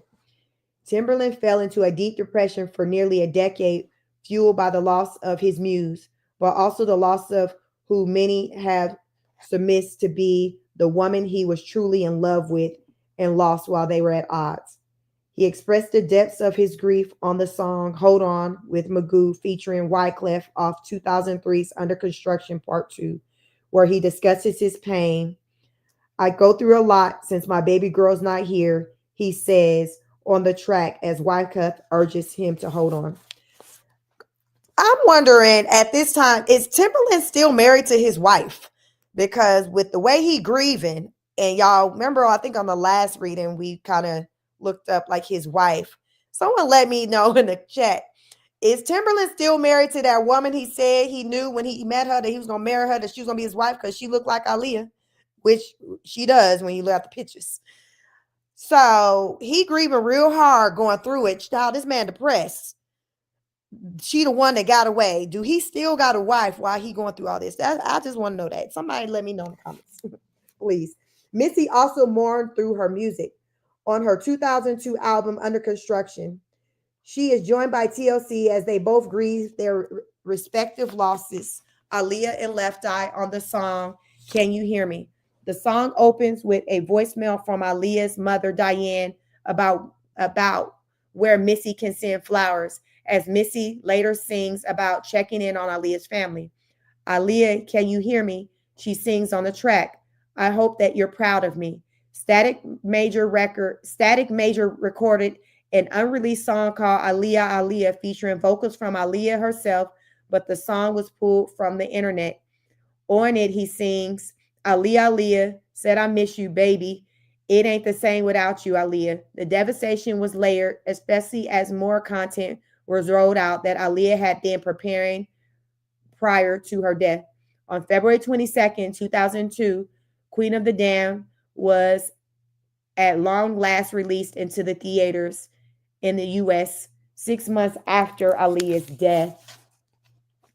Directed by Michael Raymer, the movie lives at the intersection of music and vampire films and was theoretically perfect for Aaliyah's first major role for a number of different reasons.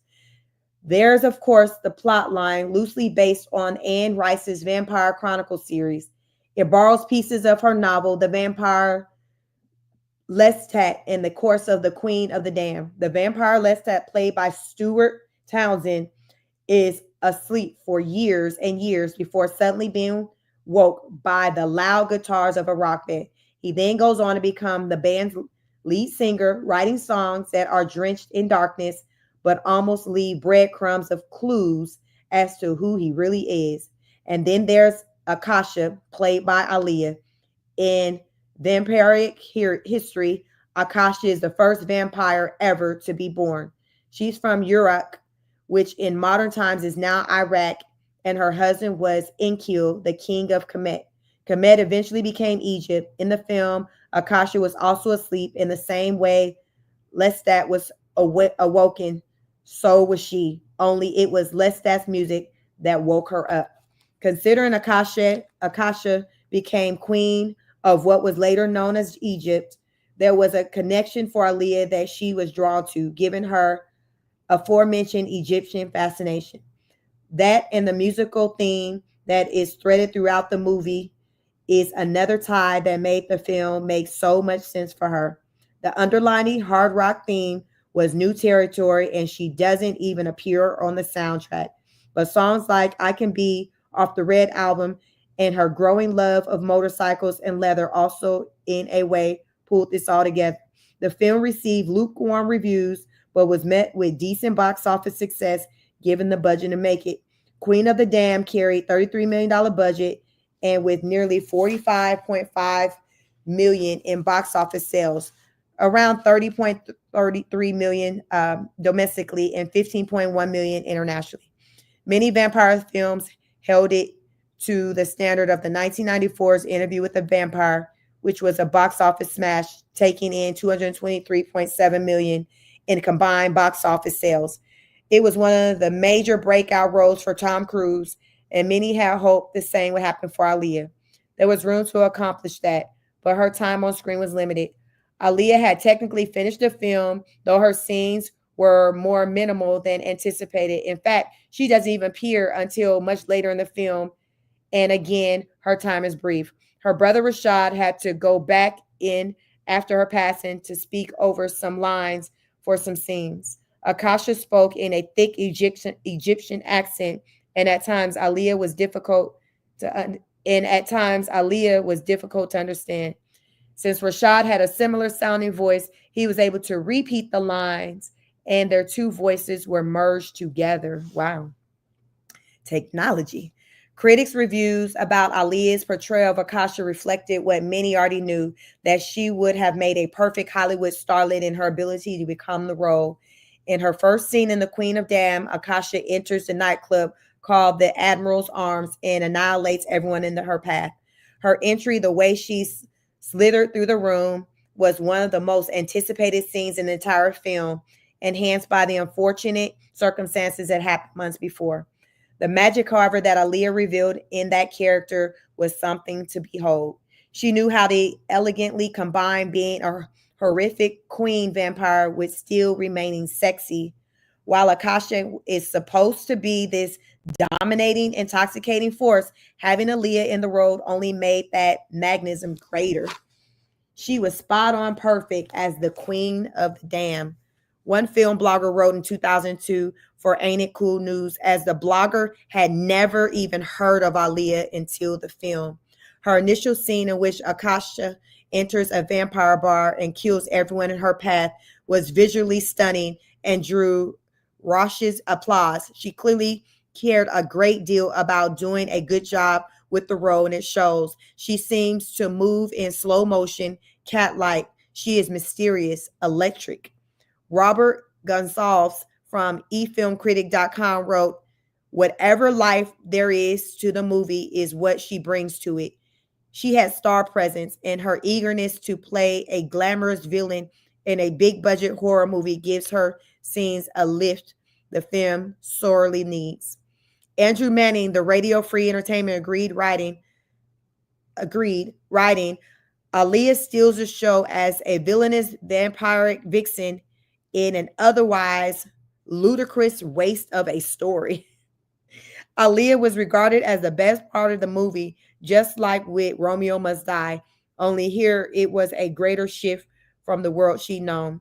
Her previous role was a little closer to who she was, though this role was a little closer to what she ended up being, which was immortal. Vampire film and book fans are a tough crowd by design. They hold their informative works to a standard and an incredibly high one, in fact, where the demand is that the fictional elements still somehow feel non-fictional. Not to mention, there is an onus placed on accuracy where the books must match the films and any other adaptations. There can't be gaps in the narrative, which was a huge gripe with Queen of Demand versus Anne Rice's The Queen of the Damned. At the same time, the viewers want to be taken away, brought to another dimension where the paranormal is the norm, simultaneously transfixed by what the underworld has to offer. Without knowing them or the depths of their commands, Aaliyah spoke to them. It was exactly what Aaliyah would have hoped for. Having those unaware of who she was see that film and say, "Whoa, who is that?" It's the same reaction most had and still have when they first experienced her music. Being totally taken, shocked, and awestruck. Her ability to captivate had officially jumped from the CD to the silver screen. The hope for what was to come would include her Matrix franchise role as Z. Her scenes were later refilmed with Nona Gay, keeping her in a somewhat similar lane before diversifying. In 2011, the late Whitney Houston revealed that she wanted Aaliyah to star in the remake of the film Sparkle about the Supremes. This was Aaliyah's movie, Houston told Access Hollywood. When we brought it to her, she was so enthusiastic about it and she wanted it to do it so badly.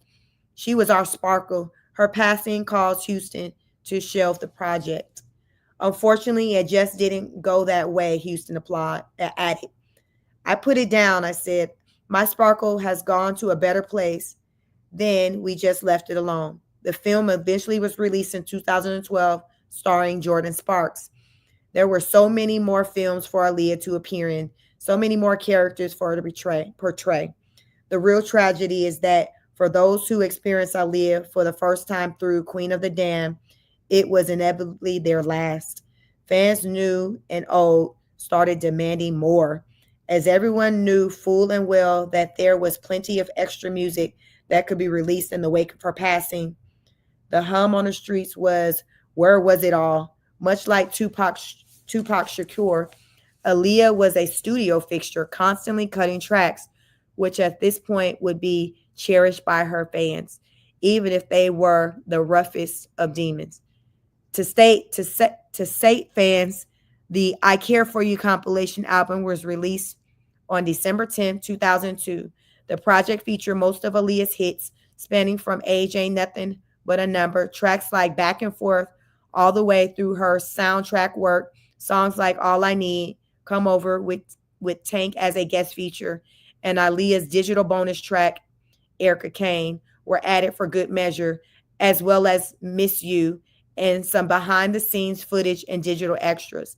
The project reached the number 3 spot on Billboard 200, along with topping the US top R&B and hip hop albums chart, while hitting the top 5 on various charts across Europe.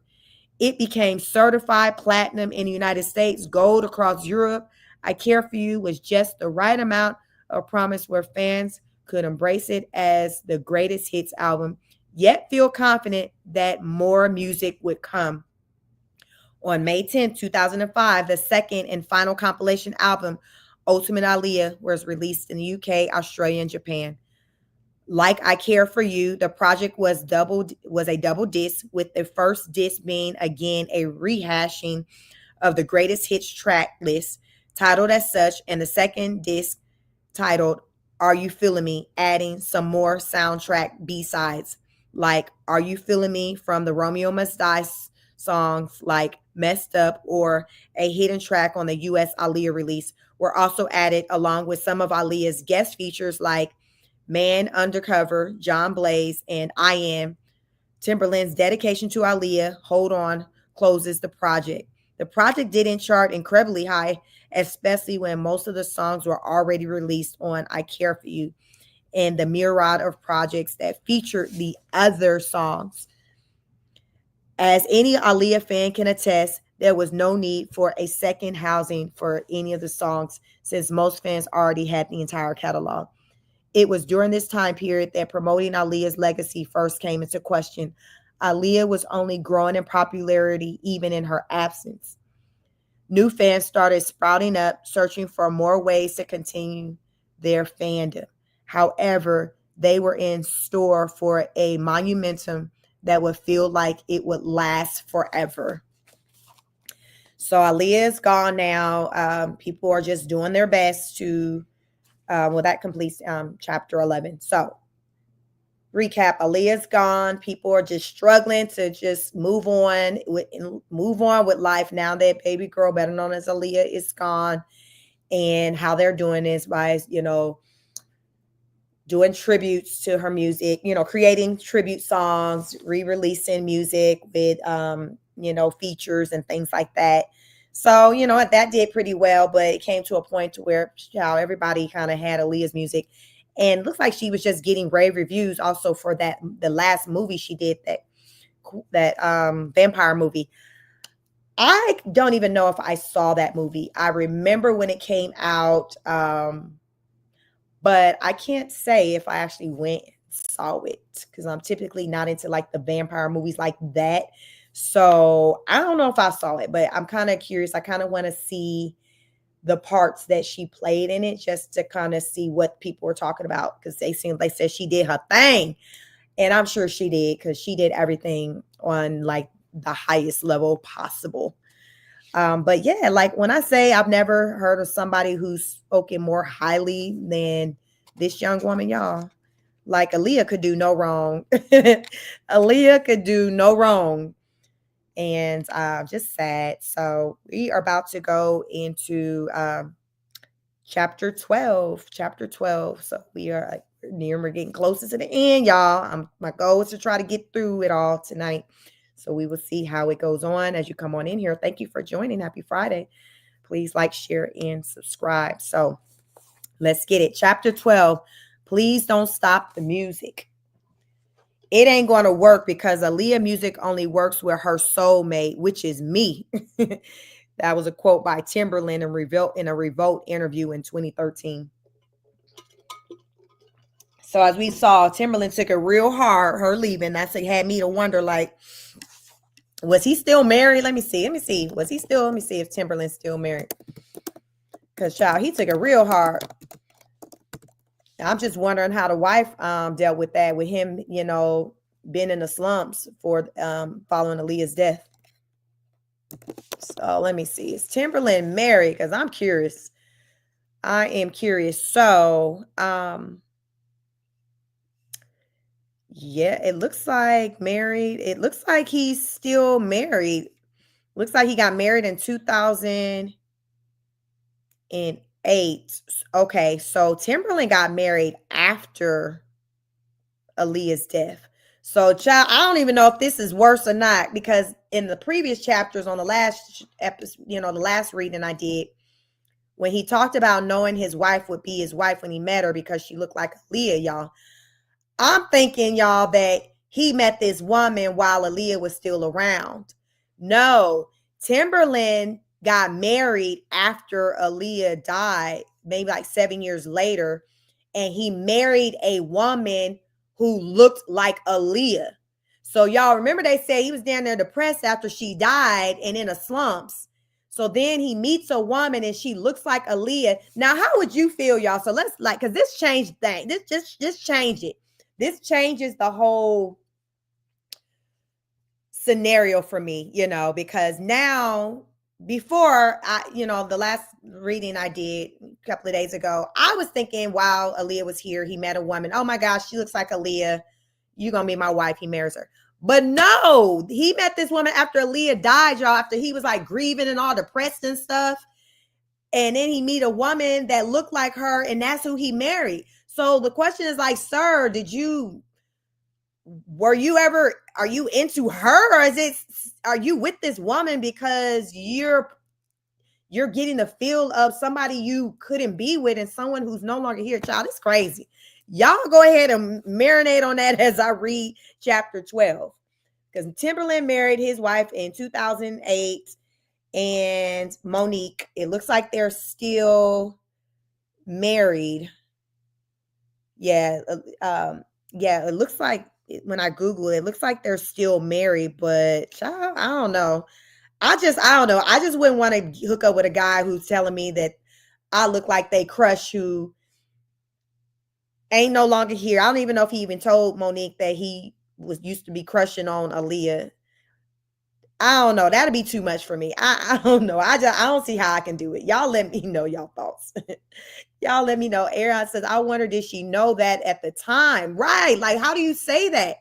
She probably didn't, because this woman was dead at this point. So how do you tell the new person you meeting, hey, you remind me of Aaliyah, and you follow up with, I had a crush on her, and like, you need to leave that part out. I mean, I guess you can say, because sometimes we told, by randoms or anybody, oh, you look like, I know over the years I've been told I looked like many of people, celebrities or whatever. Some of you may have been told the same thing. So you don't really think nothing of it. But if it's followed by, yeah, and I had a crush on this person and that person is no longer living, that'll be too much for me. That'll be too much. But he's still married. So somehow maybe him being married to Monique helped him get through his depression and get through his slump, because they say he was going through it. But remember, let me reread this quote by Timberland. Chapter 12, please don't stop the music. Timberland is quoted as saying, it ain't going to work because Aaliyah music only works with her soulmate, which is me. This man called Aaliyah his soulmate. I cannot. But anyway, I digress. Let me just go on and move on. Let me just go on and move on. Ariana saying, but again, the money she couldn't, she clearly, because I guess wifey was like, okay, well, I'll be your Aaliyah all day long. You just bring that check in. So you right, Ariana. Maybe it did go down like that.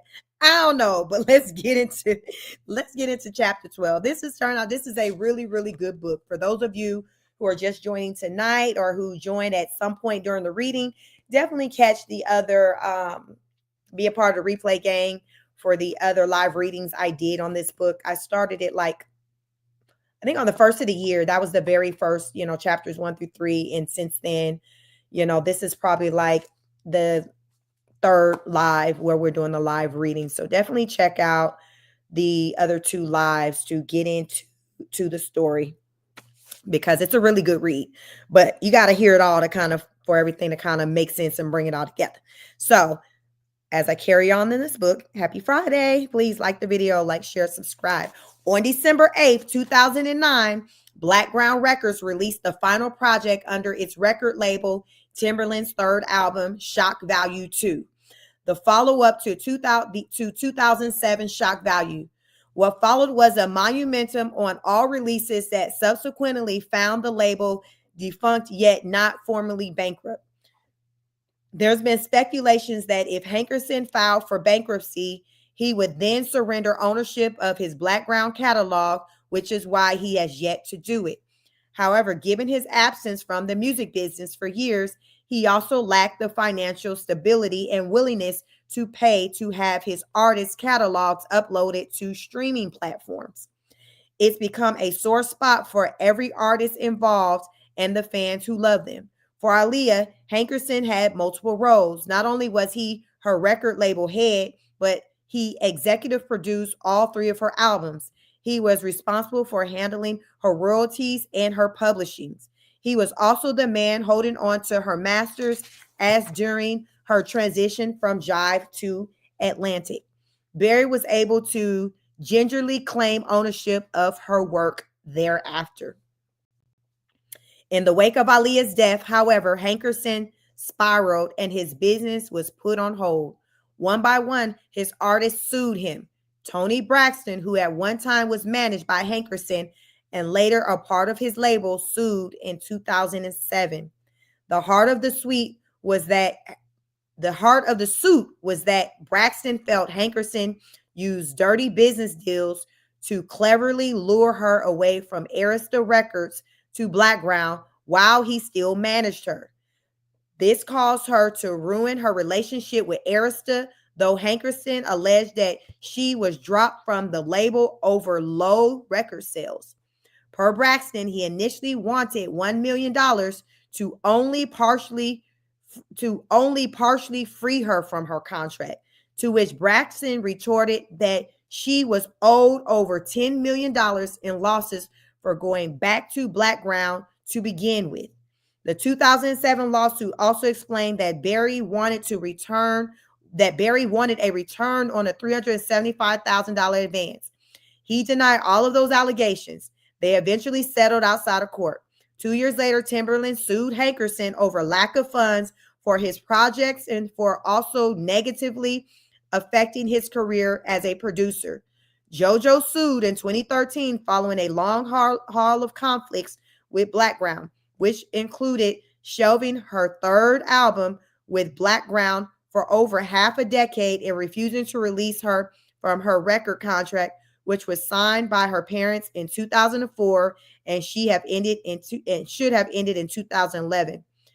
It was settled outside of court. By January of 2014, JoJo was finally freed from her contract and inked a deal with Atlantic Records. Producers have also filed suits for dirty dealings, and rarely anyone who has participated in anything Blackground related has had a pleasant word to say about the experience.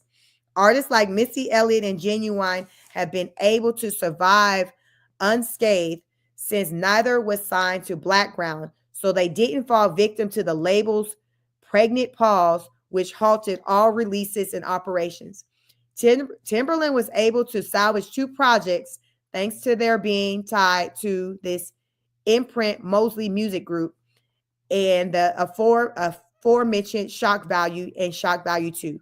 But his project with Magoo unfortunately have no streaming presence.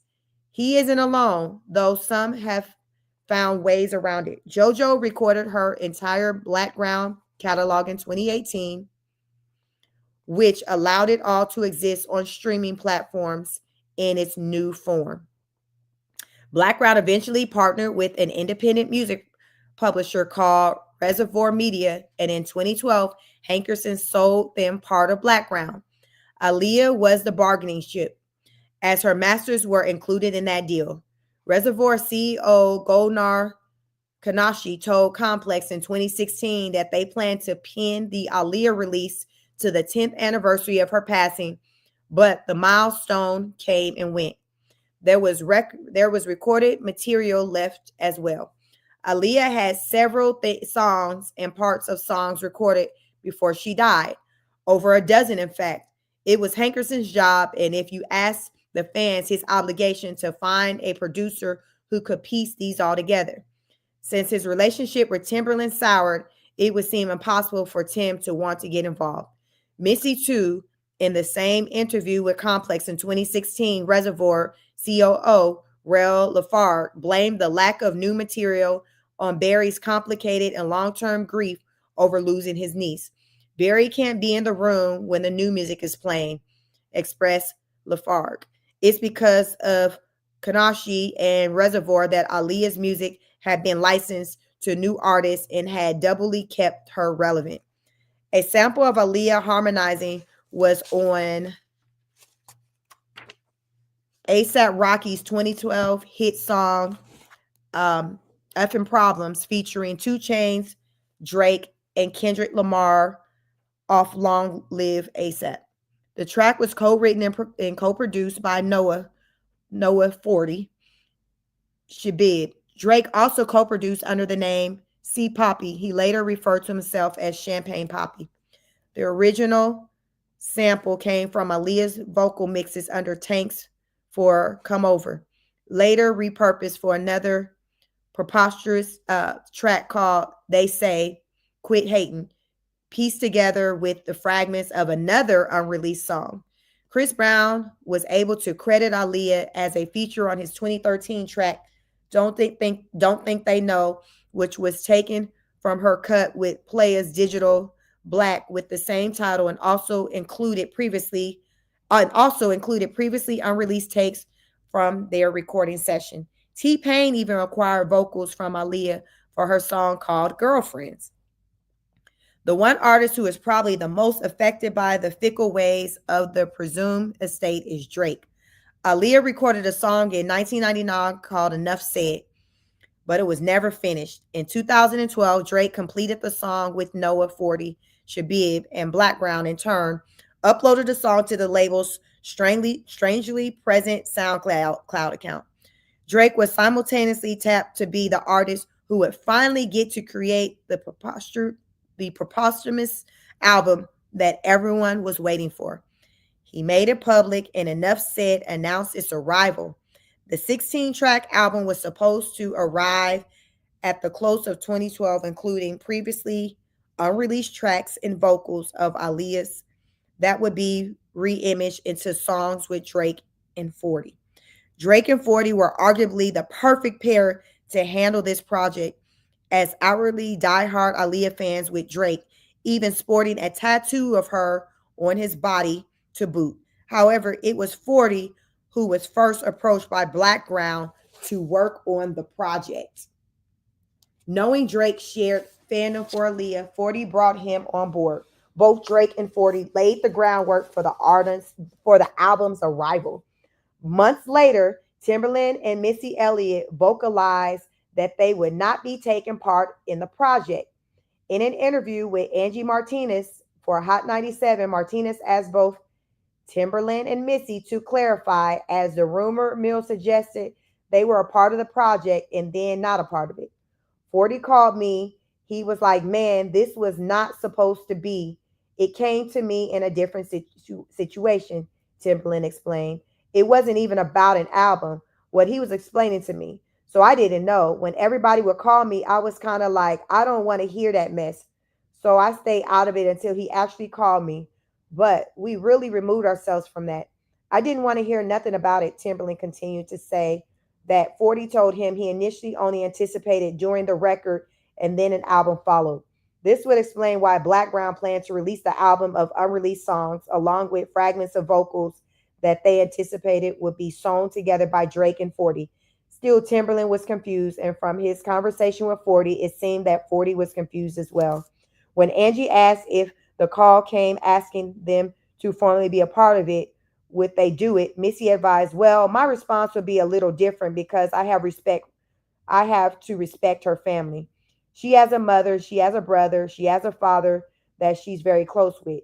And until they come and say we're ready to do another Aaliyah album, then I don't really want to step over and try to get into that. Missy added that meanwhile, fans like herself would love to hear another Aaliyah album. A time stamp can't be placed upon her family's grief until they come and say, we're ready to do an Aaliyah album. I just feel like moralistically and respect wise, Missy continued with Angie completing the thought, you don't want anything to do with it. Missy's response was no. Timberlands further took umbrage as it added let me see. Timberland further took umbrage added a later date, challenging both Drake and Chris Brown for using Aaliyah's vocal in an effort to create whole new songs. In music, people always say, I want to do a song with Aaliyah. It would never work. Chris Brown got a record. It won't work. Drake can do a record with Aaliyah. It ain't going to work because Aaliyah's music only works with her soulmate, he told Revolt in 2013, which is me. He later apologized to Brown over Twitter for his comments, explaining Aaliyah is a sensitive subject for him. It was who it was 40 who was crushed the most by this disapproval over not understanding the complicated dynamic of Aaliyah's estate, family, and fandom. I was naive to the politics surrounding Aaliyah's legacy and a bit ignorant to Timberland's relationship and everybody else involved in how they'd feel, 40 explained to Vibe magazine in 2014. Tim said to me, don't stop, make the album. I think that was Tim taking the position of, I'm not going to stop you. If you're not going to do it, that's your decision. It was Aaliyah's mother who sealed the project's fate by saying she didn't want the album out. By 2014, it was agreed upon that the project was canned. The world reacting to Drake's involvement, so negatively, I just wanted nothing to do with it. 40 told Vibe. Ultimately, I wasn't comfortable and didn't like the stigma. This wasn't the only instance where artists were approached to utilize Aaliyah's vocals by one representative of Aaliyah's estate, only to be told by another that it's against the family's wishes. It's a confusing game at best, where any artist would give anything to work with Aaliyah, even posthumously. Maybe one day these unfinished tracks will come to light in the form of a long awaited new album. Then again, maybe not. Aaliyah's songs have been sampled numerous times, as everyone from Gucci Mane to Ariana Grande has grabbed a sample or two and added it to their own tracks. Over the years, many artists from DJ Khaled to Kendrick Lamar have even name-checked Aaliyah in their songs, honoring her in little ways. Over the years, some Aaliyah tracks have leaked. In 2016, one of Drake's songs using Aaliyah's vocals called Talk Is Cheap surfaced.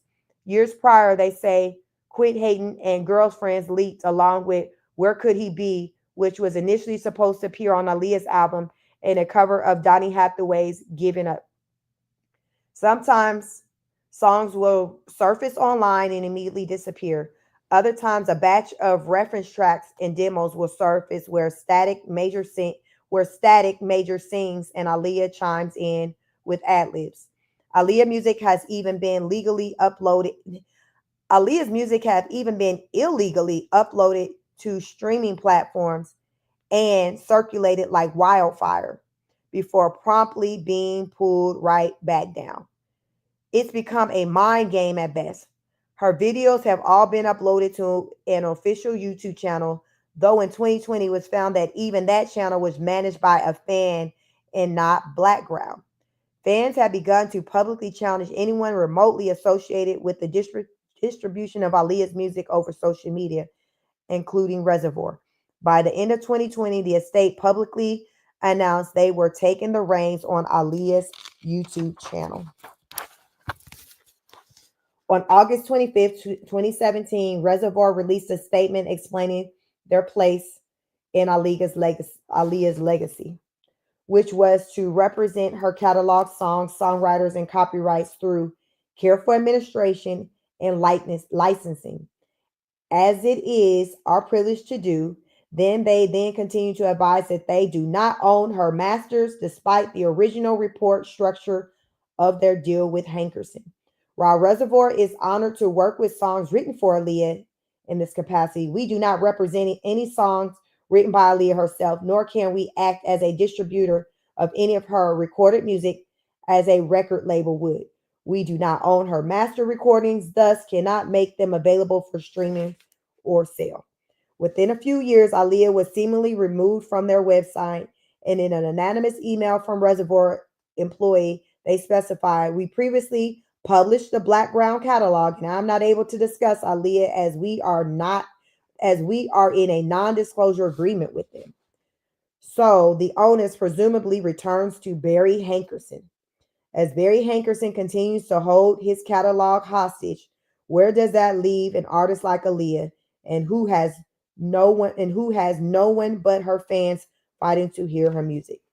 For years, the only music of Aaliyah's that has been available on streaming platforms is in the form of someone's scattered collaborations and soundtracks appearances in the entire Age Ain't Nothing But a Number album, because it was released by Jive, and at the time, Hankerson didn't own her masters. That means that once R. Kelly became associated with Aaliyah's music and success, not to mention his publishing points attached to every stream, how is that fair? Well, it isn't, but the power that be have made it this way for decades now. What it has done, however, is increase the novelty value of Aaliyah's catalog in physical form. Vinyl cassettes and CDs all cost upwards of $50 or more on various bidding sites like eBay and other music marketplaces. Her Aaliyah and One in a Million vinyl records are often sold for hundreds of dollars. For most, it's no longer about opening it and listening to it either. Aaliyah has become a collectible, which again has prevented her music legacy from thriving. The question remains, why is Barry Hankerson holding his niece's music so tightly? While he's hardly spoken publicly on it, many believe that it's because of the overwhelming guilt he's felt for her untimely death, and he is unwilling and he is willfully not capitalizing on her catalog as a sign of respect to her mother and brother, since he's the owner of her masters. Conversely, others believe he is waiting for the right time to strike, as if every piece of music held viable stock potential, and he's anxiously awaiting their IPOs. There is no perfect time to strike, no anniversary that will somehow validate the release. The demand for Aaliyah's music has remained consistent with every passing birthday of hers and milestones year commemorating her passing. Fans anxiously hope that that day is the day. In the spring of 2020, fans rallied together and formed the hashtag Free Aaliyah Music, along with an entire Instagram page dedicated to promoting the music, as well as an online petition. The concept started during COVID-19 pandemic when Timberland and Swiss Beats formed the digital battle between artists called Versus, and fans wanted Aaliyah somehow in on it, especially when both Timberland and Jonte Austin played her music during their respective battles. There have been a series of undelivered promises on when the music will finally be released, though some light has been flashed at the end of the tunnel. On August on August 25th, 2000 on August 25th, 2020, representatives for Aaliyah's estate made the following announcement about the status of her catalog on streaming platforms. To our loyal fans, we are excited to announce that communication has commenced between the estate and various record labels about the status of Aaliyah's music catalog. as well as its availability on streaming platforms in the near future. Thank you for your continued love and support. More updates to come. They returned again with an announcement on Aaliyah's birthday, January 16th, 2021, to the state that the music matters are not within our control and unfortunately take time. The estate collaborated with the company Bumpbox and that same day released a limited run series of Aaliyah stamp speakers through which ironically her music can't even be streamed and played. We may never have the opportunity to hear her unreleased material full, but by the time these lines are read, maybe Aaliyah's released music will be back out in the world. It may even have a new home at a brand new record label. Maybe Aaliyah will no longer continue to be stigmatized by R. Kelly, since a search on the streaming platform will again only lead to work with his name on it. It's a connection that still haunts her, even when the counter argument is that their association should be wiped from our memory. But how? No one can open streaming sites and listen to her work in succession, marveling at her incomparable growth over the 7 years. No, they have one album to stream from an anxious 15-year-old hedging her bets on stardom through a predator she thought she loved. Further, through every stream of Age Ain't Nothing But a Number, there's only one person winning, both musically and financially, and that's R. Kelly. Maybe her catalog will finally be released in full, and new fans will finally begin to discover her magic. While old fans can relive the glory days of when Aaliyah once walked the planet. It's a devastatingly open-ended answer to the long asked question of when can we finally hear Aaliyah's music again? I don't know yet. It's sounding like I don't know, Joe. I don't know. It's been a long time since people been asking about her music. I guess I hadn't tried to look for any music beyond the Age Ain't Nothing But a Number album. So I'm guessing based off of that, you're not going to find the music, I guess, on YouTube because the her uncle has access, like I guess they said her YouTube channel, like everything I guess pertaining to her music and the masters he owns or go through him. And right now he's not making any money off of it. But the question that is why? Why is he choosing to sit on it? Because with him owning the masters and him releasing it, he can make all kinds of money. But for some reason, he's choosing to not do it. So in the book, the question could it be out of guilt?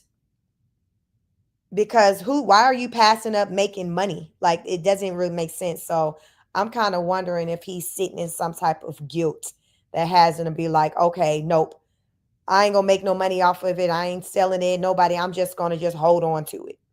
I don't know, child, but nobody's able to hear, the music. So I guess we got our memories, huh? So that was chapter 12. And I'm going to go ahead and get through this final chapter of chapter 13 since it's not super long. So we're going to wrap it up. We're going to go ahead and just knock it out in this live chapter 13, titled Came to Give Love. I came to spend my love. I came to spread my love to the fans across the world. Reach out to you. Touch the heart of boys and girls. Aaliyah came to give love. Hey, what's up, Monique? Welcome, welcome. Happy Friday. Ariane, you said saying a lot. Yeah, it's saying a lot. That's a lot of music that he's bypassing over. He owns her masters. He owns her masters. He didn't transfer it to like her mama, her brother, her daddy. So it's almost like he's like, nope, I'm just going to sit on it. And I just don't want nobody to make money off of it. It's almost like, to me, I feel like he's moving in a selfish way. But at the same time, I think it is rooted in guilt. I think it's rooted in guilt as well. So is he still living? Let me see. Barry Hankerson. Let me see.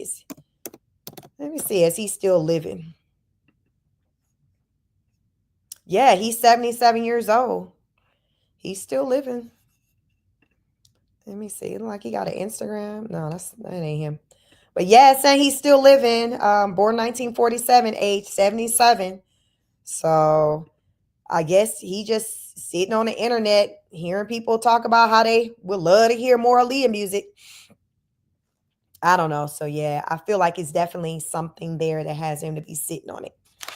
So I'm wondering, like, so when he passes away, like, we have that will, because it doesn't show him having a wife right now.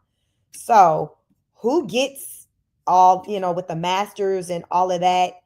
He got two children, Shanga and Jamo. He's not married right now. Well, maybe he is. He's married to Kathy. He got married in 2007. That's his second marriage to Kathy Hankerson. Um, So I guess he's married to a Kathy Hankerson. So I guess she'll get it. And so I guess it's a matter of maybe once he passes on, if she would want to, do something with it. So I guess only time will tell. Only time will tell.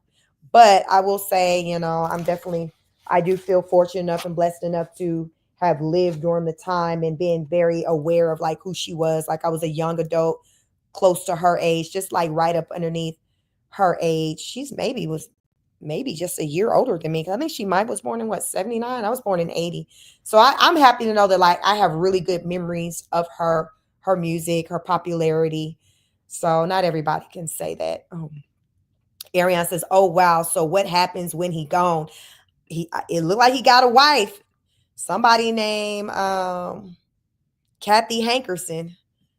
Somebody, when I Google it, saying somebody named Kathy Hankerson. So if that's true, I guess it would be left to her, and it's up to her if she'd be willing to kind of, I guess, sell it, do whatever. So I don't know. That's an interesting one.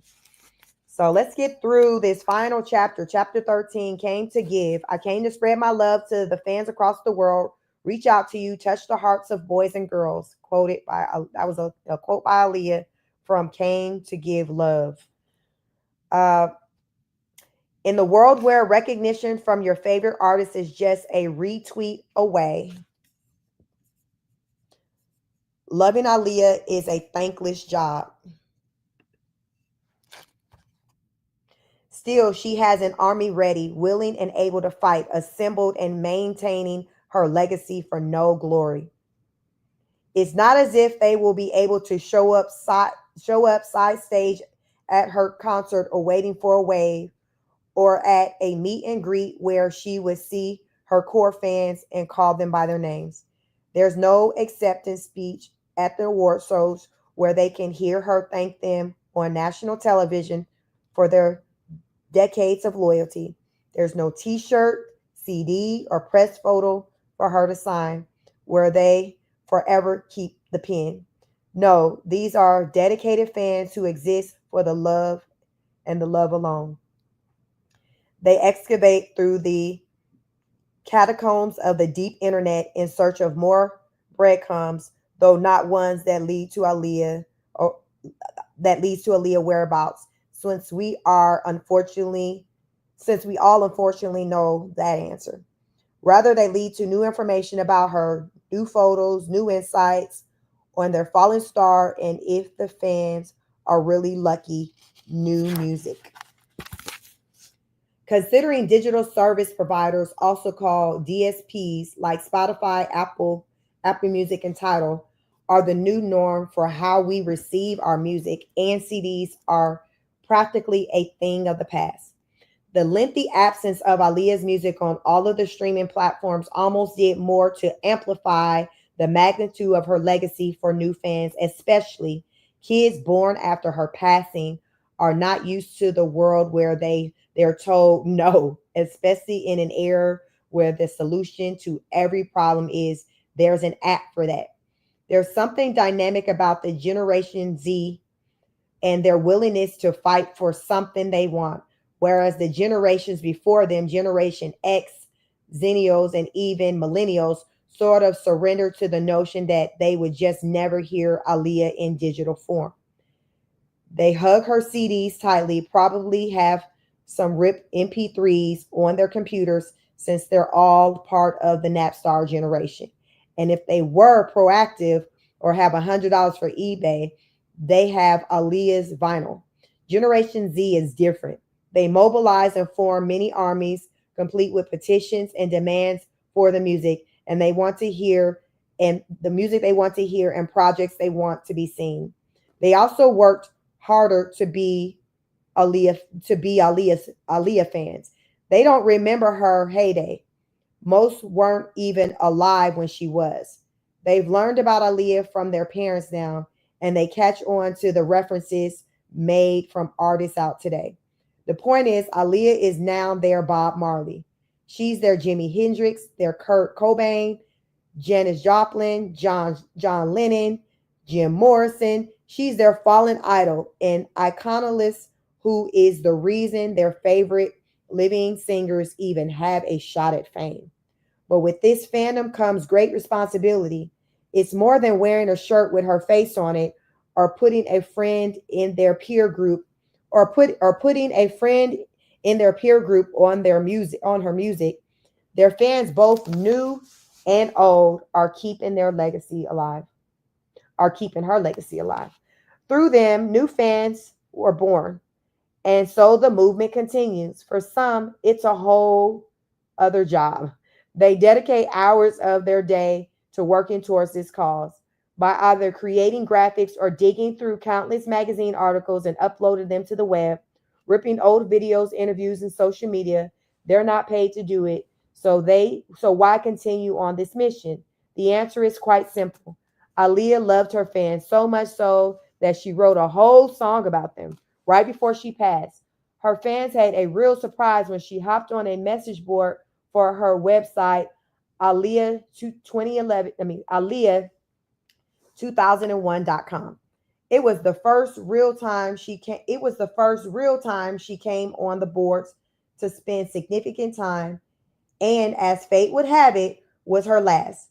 She came on July 27, 2001 to tell the fans that there were some technical issues they were working through. When I can, I'll occasionally check in myself, but I really hope you like what we're doing here, she wrote. Peace and blessings. A. Aaliyah then came on again 3 weeks before her death on August 2nd, 2001, to tell fans that she would soon be looking for message board moderators. I'm still learning this stuff, but it's all very exciting, she says, before letting everyone know that she would be hanging around for a bit to answer some questions. When she was asked about her next single and video, she replied, "More than a woman, we're working out the details now." Before she left, she told fans that she loved them. These screenshots from her now defunct website have filtered through fan forums and Instagram pages for 2 decades as cherished relics of the last real time that Aaliyah spoke directly to fans. I didn't know of any such website, so that's definitely news to me. It was always a shock where someone would just have a general conversation starter, and she would go on there and just respond to something. Remembers Aaliyah 2001.com board moderator Tanika Johnson, known online as Aaliyah. She was just so cool and laid back. It was like she was one of us. Y'all let me know in the chat. Were y'all familiar about her website, Aaliyah2001.com? Because I had never heard of that. This news to me, y'all. I'm learning a lot in this book. She was just so cool and laid back. It was like she was one of us. It was always a real surprise whenever she did respond to something you were talking about, rather than a question directly to her or just in general to everyone reading it. Johnson heard that Aaliyah signed another fan's guest book on her fan page, which led her to build up a fan page, Aaliyah Unleashed, in the hopes of the same happening for her. To date, Aaliyah Unleashed is one of the longest running Aaliyah fan sites created while she was still alive and continues in her absence. Never heard of Aaliyah Unleashed either. I felt like she was there every day. I felt like she was there every day. She was there. Everybody was just trying to be as close as possible to her and connect to her. And it was like having a trophy or an award whenever she acknowledged a post you made, Johnson continues. After she died, I would say things did change a little bit because everyone just got a little closer and got to know each other a little bit more. And we just more so went from strangers to family. For those who were on the boards back then, it was in real time, but even for those assessing these screenshots, even years later, it's like she was still speaking to them, showing she cared about their experience and letting them know that she loved them. Eventually, Aaliyah2001.com ceased operation and Aaliyah.com was formed. The fact that her family set up the website was beautiful, was a beautiful thing for fans to partake in. And we greatly appreciated the opportunity to have a home to go to. Remembers Bashir Fadal, whose online handle was 22 Aaliyah 2001. There were so many kind, generous, and creative members who would design blends or siggies of different Aaliyah's images. We had Blend Awards where artist fans created graphic images and were rewarded. Fans shared poems about Aaliyah, rare pictures, and found stories, memories of how they discovered Aaliyah. We worked together and were excited about sharing Aaliyah's music and her legacy, and many of us worked tirelessly to keep it alive and strong. Fadal also ran the Aaliyah pages on both MySpace and Facebook following her passing. Back then, we used to wish for an Aaliyah wax statue at Madame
I'm back. So, yeah, weather isn't the greatest here in Georgia. We had snow today, really cold. So, it's impacting my power, my internet's kind of. So, hopefully, we can get through the rest of this book. It's not that many more pages left. So, definitely want to wrap it up, God willing. So, come on in. Come on in. Just got a few pages left, so I'll give it some time for some more people to come back before I pick back up on reading this book. We are on, which chapter is this? Is this 13? I think we're on chapter 13. And we're on chapter 13.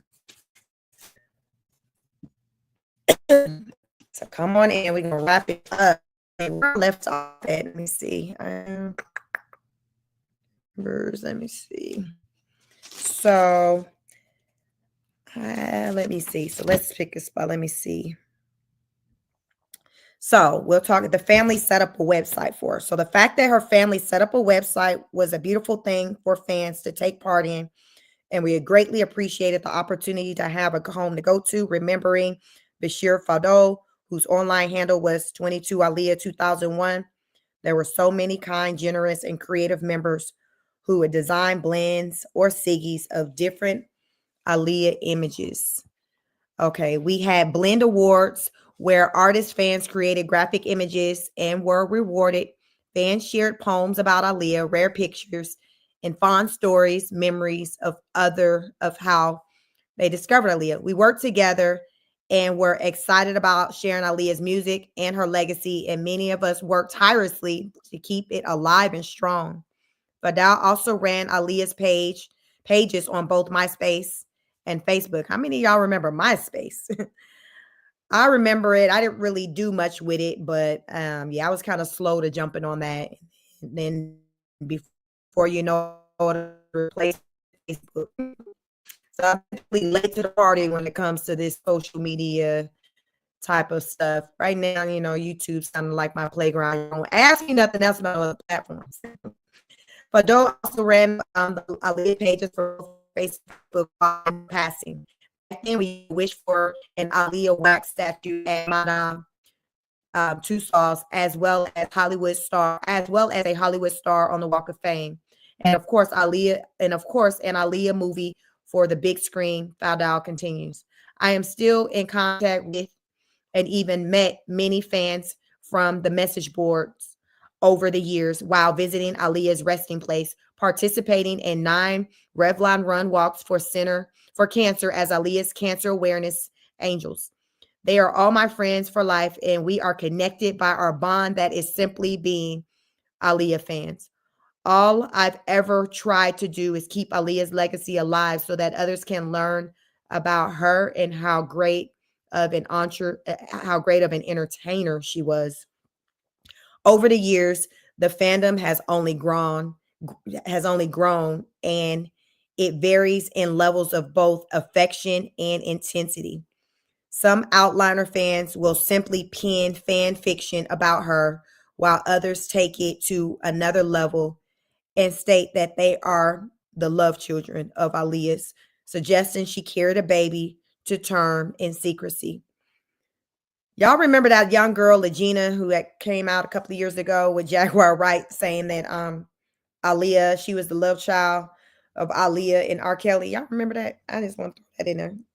I can't remember her last name, but Legina was her first name, and Jaguar Wright took her under her wing until hell they fell out, and I don't know what's going on with Legina. And every time I turn around, somebody them popos looking for Jaguar. So, needless to say, that that little relationship didn't last too long. Some fans act as mediums, holding seances on Instagram Live where they claim to be speaking to Aaliyah from the dead and request that viewers ask questions, which have included, where were you murdered, and was Damon Dash the love of your life? Others will play her music backwards, alleging that they hear messages of her, or even further, that she is addressing the Illuminati. Then, of course, there are the fans who will travel across social media, policing any mentions of Aaliyah's name and correcting any revisionist on historical facts, which can even include knowing the exact person who gifted her every ring on her finger in photos. These fans vary in age from as young as 12 and 13 to as old as even 50s plus. They are from all corners of the world. When they mobilize, amazing things have happened. In July 2015, two fans named Regina Allen and Tracia Burke tweeted to Rashad Halton about pushing to have an Aaliyah's cosmetic line for MAC. What followed was a petition with 26,000 signatures requesting that MAC create the line. In June 2018, MAC announced the release of MAC X Aaliyah, featuring makeup that referenced her hit singles with a replica of her autograph on the package. Eric Farrell was the creative label. Washington football team cheerleader Ashley Dickinson was one of the fans who helped push the petition forward and was recognized for it. Dickens became popular with other fans, where every Halloween she would replicate various Aaliyah looks, starting with Rock the Boat. When Dickens saw the petition for Mac, she felt it was a no-brainer to support it. I was sending a petition to the people, getting them to sign it when it came out, Dickens remembered. I was in line at the stores like 7 a.m. I was the same. I was the first in line. Then he immediately put out a review for the makeup line on YouTube, and Rashad happened to see it and loved it. From that point, Dickens served as one of the fans, assisting with some promotional material and providing feedback, including on the Aaliyah app. She was also invited to Las Vegas in 2019 for Aaliyah's wax figure unveiling at Madame Tussauds. Again, that figure happened after years of fans pushing for it. The fans have also been instrumental in assisting the estate with their official releases, including the aforementioned Aaliyah app and the Aaliyah fragrance developed with her family and Austin-based perfumery Xenia Zarina in 2015. It also backfired when fans expected music in 2020 instead were met with an Aaliyah jigsaw puzzle, which led to a tsunami of backlash on social media. Not a jigsaw puzzle. Jeez. I don't remember that one. I'm trying to remember if I knew about the whole makeup line stuff because I never really been a big makeup girly. So I'm just wondering if I even remember that. But I definitely don't remember no jigsaw puzzle being put out there. Younger fans had enough and wanted to voice their frustration publicly. People get cussed out by these 12 or 13-year-olds. The fan deprived hashtag free Aaliyah music. Y'all listen. When I say these Gen X kids, look, they different. They different. Listen, they come out the womb cussing out. The fans derived free Aaliyah music hashtag was also met with a petition to release her music and an Instagram account that facilitated the petition.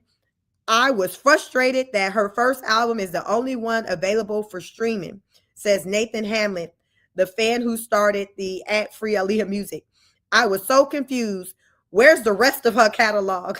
So we all came together and we set up this page to continue the legacy as she wants to be remembered, an entertainer.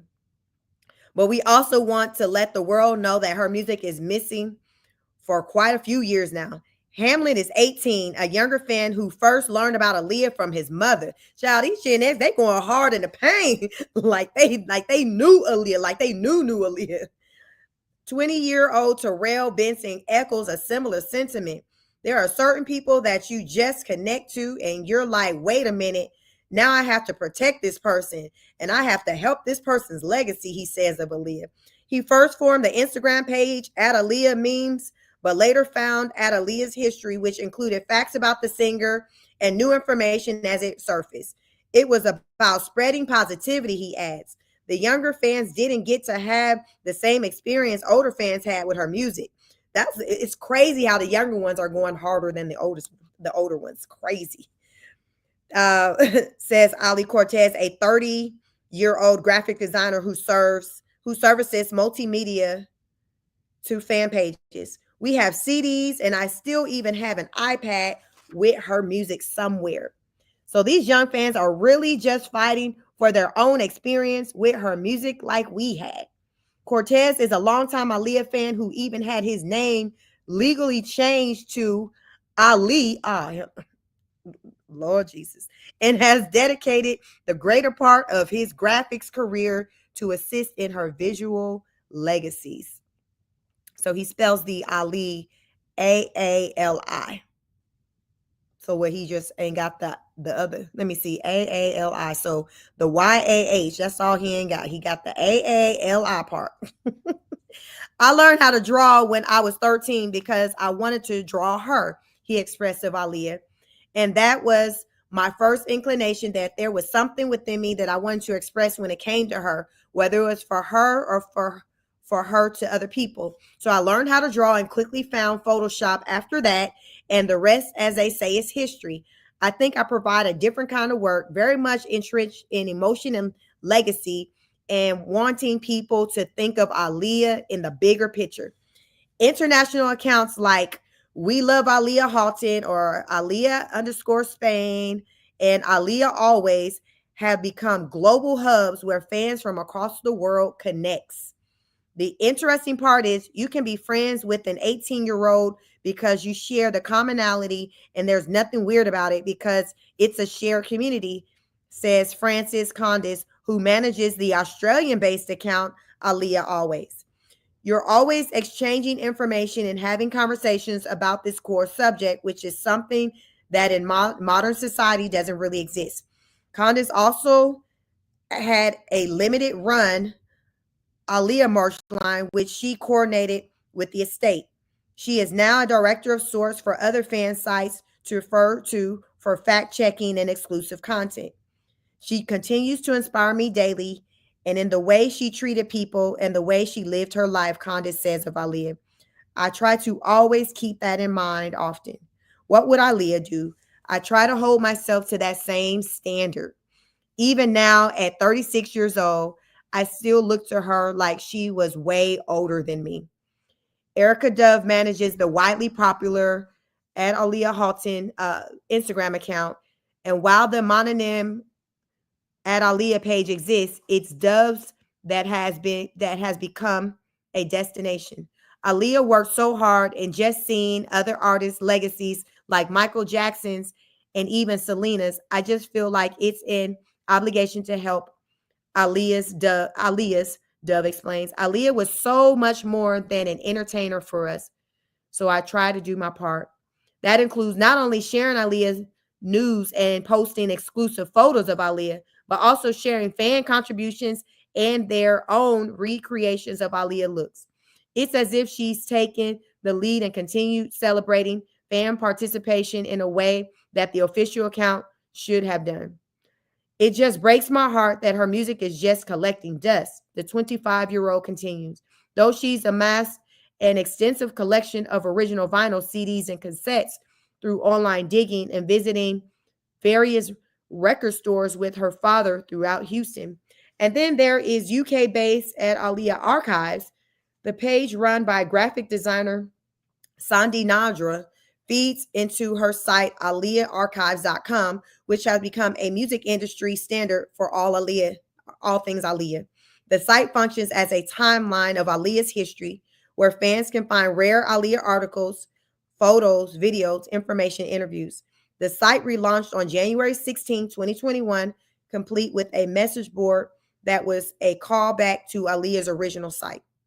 As news about Aaliyah continues to circulate, Nandra keeps the archives running as a fan since childhood. 32-year-old Nandra recognized that so much of Aaliyah's content was missing from the internet, leaving newer fans especially unaware of the singer's deep the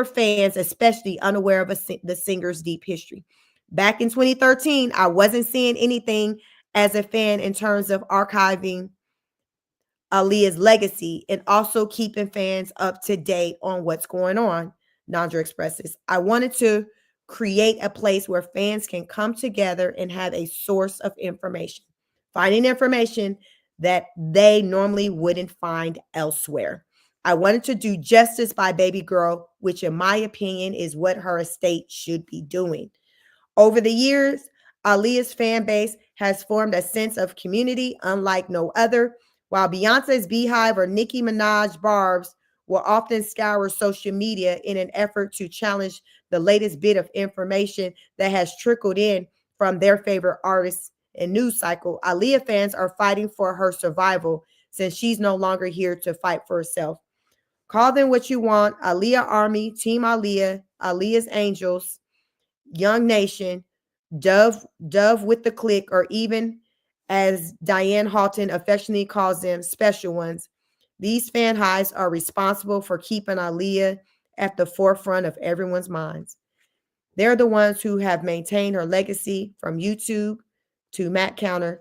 They fight for her memory and their right to preserve it. They now refer to themselves as Aaliyah's estate, and in a way, they're right because they are the true gatekeepers to demystify Aaliyah while simultaneously still protecting her. The only thing that's missing is her music, which for them is really the only gift they want to return. Hopefully, it won't last forever. This inconclusive, open-ended legacy is the words of young Nathan Hamlet that really sum it all up. I don't feel like Aaliyah will be completely at rest until her music is back out in the world, he says. Her music was her life, and she wanted us to hear it. It's the next generation who feel it the most, especially when they discover her, and then learn that she's gone. It's like they've just met her and now lost her. A different kind of grief. In a strangely unique way, this is their answer to the question, where were you when you heard that Aaliyah died? Remember, I asked that question, I think in the previous chapter. So that concluded, like, the final chapters, that we're reading in this book, and they have like acknowledgments and things in here, and a page where just various just people, I guess fans, just wrote letters, to Aaliyah, expressing the impacts that she had on their lives. Basically, like a lot of the like Gen X people. But as I was finishing up reading that last chapter, I got to thinking, no, you don't hear Aaliyah's music in rotation on the radio. So now, it makes sense with her uncle, Barry Hankerson, having her master's and holding on to it. We don't hear her music. I guess I just never thought of that. I just never thought about that we don't hear her music. And yeah, that's unfortunate. But like I said, I am fortunate enough to have memories of when she was here and being able to appreciate, I guess, her music in, I guess, real time when she was still walking this earth in physical form. But I definitely believe that her spirit, it lives on.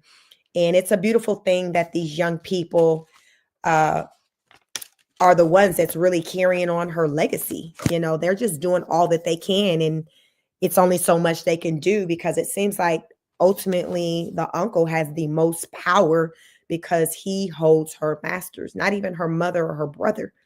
When it comes to the music, which is what the fans really want, like they just want to be able to hear her music like regularly, like any other artist music that they can just play on their phone or on their laptop computer. They just want to hear her music.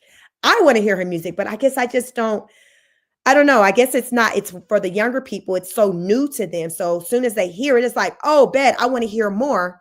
Whereas I guess someone like me who was like, like the same age of Aaliyah, I'm 44 now. It's like, I know her songs. Like I can hear them in my head playing. I can picture the music videos because I got to kind of experience her when she lived here. So it's different than those who learned about her later. Like I understand on that last line, in that book when they talked about, it's almost like, for introducing Aaliyah to, let's just say, a 15-year-old. You introduce her music to a 15-year-old and they're all in and they want to hear more. And it's just like, well, she died. And then her estate or her uncle has her masters to her other music. So yeah, you can't hear that music. And it's just like, wait, what? How do you bring this to me and pull it back? It's like giving a kid a cookie and then taking it back. So I get it from their perspective. It's just that I got to experience, her when she was here, like many of us, who are, I guess we would say 35, 40-ish plus, we got to experience her when she was here. So, I think we don't really dwell on it like that because we don't feel like, we got gypped like someone who just kind of came to learn of her. And it's just like, wait, what do you mean she had other songs that was like just as hot? And it's like, I want to hear those. And it's like, they can't go out and like hear that music. So that ought to suck. That ought to suck. But yeah, it was a great read. I got through it. It was my first time doing a live read. It was definitely an experience, but I got through it. No, I take that back. It wasn't my first time doing a live read. It was my first time doing a live read for a book this long. It was like, this book is 270 pages, and I didn't read the acknowledgments or whatever at the end. So I actually read 221 pages. So it's the longest live read I've read, I guess I can say. But it was an experience. I did enjoy doing this with you all. I thank you for those who did tap in with me, on these live reads. So I think we managed to get through it in 3 lives. How many lives is this? I don't know. I think this is live. No, this is live number 4. This is live number 4. So we got through it in 4 lives. I thought it was 3, so 4 lives. So we did it. Ariane says, I remember my daughter being on it. Okay, yeah, I don't remember those some of them social medias. Ariane says, thanks, Sheik, again for getting Aaliyah book, a great read. Thank you. Yes, thank you for the recommendation, for following along with each of these live reads. Any of you who kind of came in at different points, definitely be a part of the replay gang. There's 4 lives. Check it out. Most of the lives are around like 3 hours with me reading. So you got a good 3 hours that'll get you through each of the lives. And when you're just doing random things, playing in the background, but it's a really good read. I learned so much. And I would say coming off of reading this book, it just brought up so many memories to where the music that she had, it has me to want to just go and just play all her music again. And I just can't remember the last time I sat and really thought about Aaliyah's music. It's one of those things to where when I hear something of Aaliyah's, which is rare now that I think about it, that's when I start thinking about, other songs that, she may sing, but it's only kind of in that moment because I guess because she's not in like the rotation, her music isn't on the airwaves like that anymore. And you don't really hear the samplings like that in, today's times with people sampling her music. But it would be nice if one day, we get a new album of unreleased music by her, like they've done, I think, with Tupac in the past. So only time will tell. But this was great. I thank each and every one of you. So stay tuned. Make sure you all like, share, and subscribe to this channel as well as my second channel. So I don't know which one you're probably listening in on, but my 2 channels, Sheik Speaks and Sheik Speaks on It. Make sure you're subscribed to both of the channels because you just don't know which one I'm going to pop up on. Some of them I may kind of do them both simultaneously, or some may be on one versus the other. So just make sure you subscribe so you know when I go live and what's to come. Because, child, it's a lot going on out here. I said, let me stay focused, get through this book before I just start tapping in and jumping into the waters of the other madness and other things that are going on out here. But there's a lot going on.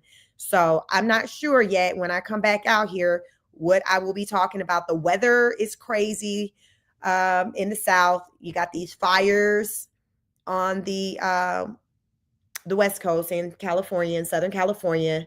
So I may come back out here over the weekend and touch base on, some of those things. But who knows? Maybe something else child pop off to have me jump on it. But I am so, so happy I at least got through this book, y'all, because y'all just don't know. I'm like, I'm gonna get through this book. I'm gonna get through this book. I'm gonna get through this book. Aaron says, can you look for the Bobby Price book? It's a healthy book. Bobby Price, I'll make a note of that. I will make a note of that. So, yep, I don't know. Stay tuned. Not sure what, when or if there'll be other book reads going on. Because, as you see, especially when they're lengthy, it takes multiple, lives that for me to get through the live book readings. So I may, who knows, maybe in time, once I get this probably channel to the monetization point and get the membership access, I may start the memberships book reading club probably on this channel, maybe even on the other channel, but one of the channels. So because it's a different kind of experience doing live book readings versus covering the other types of context where content where you can kind of jump in and jump out. Book reading, y'all, it's a whole experience. It's a whole experience. So my thought is I may end up creating a book club, and therefore we can kind of take turns, within that book club, that private book club in my members only, and kind of read books there. I think that for me and my channel, that would make the most sense with doing it there. But who knows? You can continue to kind of, share your recommendations, and, I'll let you know when I'll be, starting that book club up. Most likely it's going to be like my thing on once this channel gets to that monetization, which is once I hit the 1,000 subscribers for this channel, then that's when YouTube will give me the opportunity to be able to create the members only for this channel, like for the Chic Speaks. I keep saying this channel, but I don't know which one you all are listening from. But Chic Speaks on it is the second channel I started up. So that channel, I'm working towards getting it to monetization. So I need to have the 1,000 subscribers coupled with the watch hours, and then we'll be able to have the members only. And I'll probably then, start the book club from there. So it's important you all make sure you subscribe to help me meet that goal for this channel, my second channel, Chic Speaks on it. Stay tuned. Like I said, it's a lot going on. It is a lot going on. You all feel free to jump in my comments. Let me know if there's anything going on, topics or anything you want me to touch on. That you're like, Chic, you need to get into this because we need to figure out what's going on.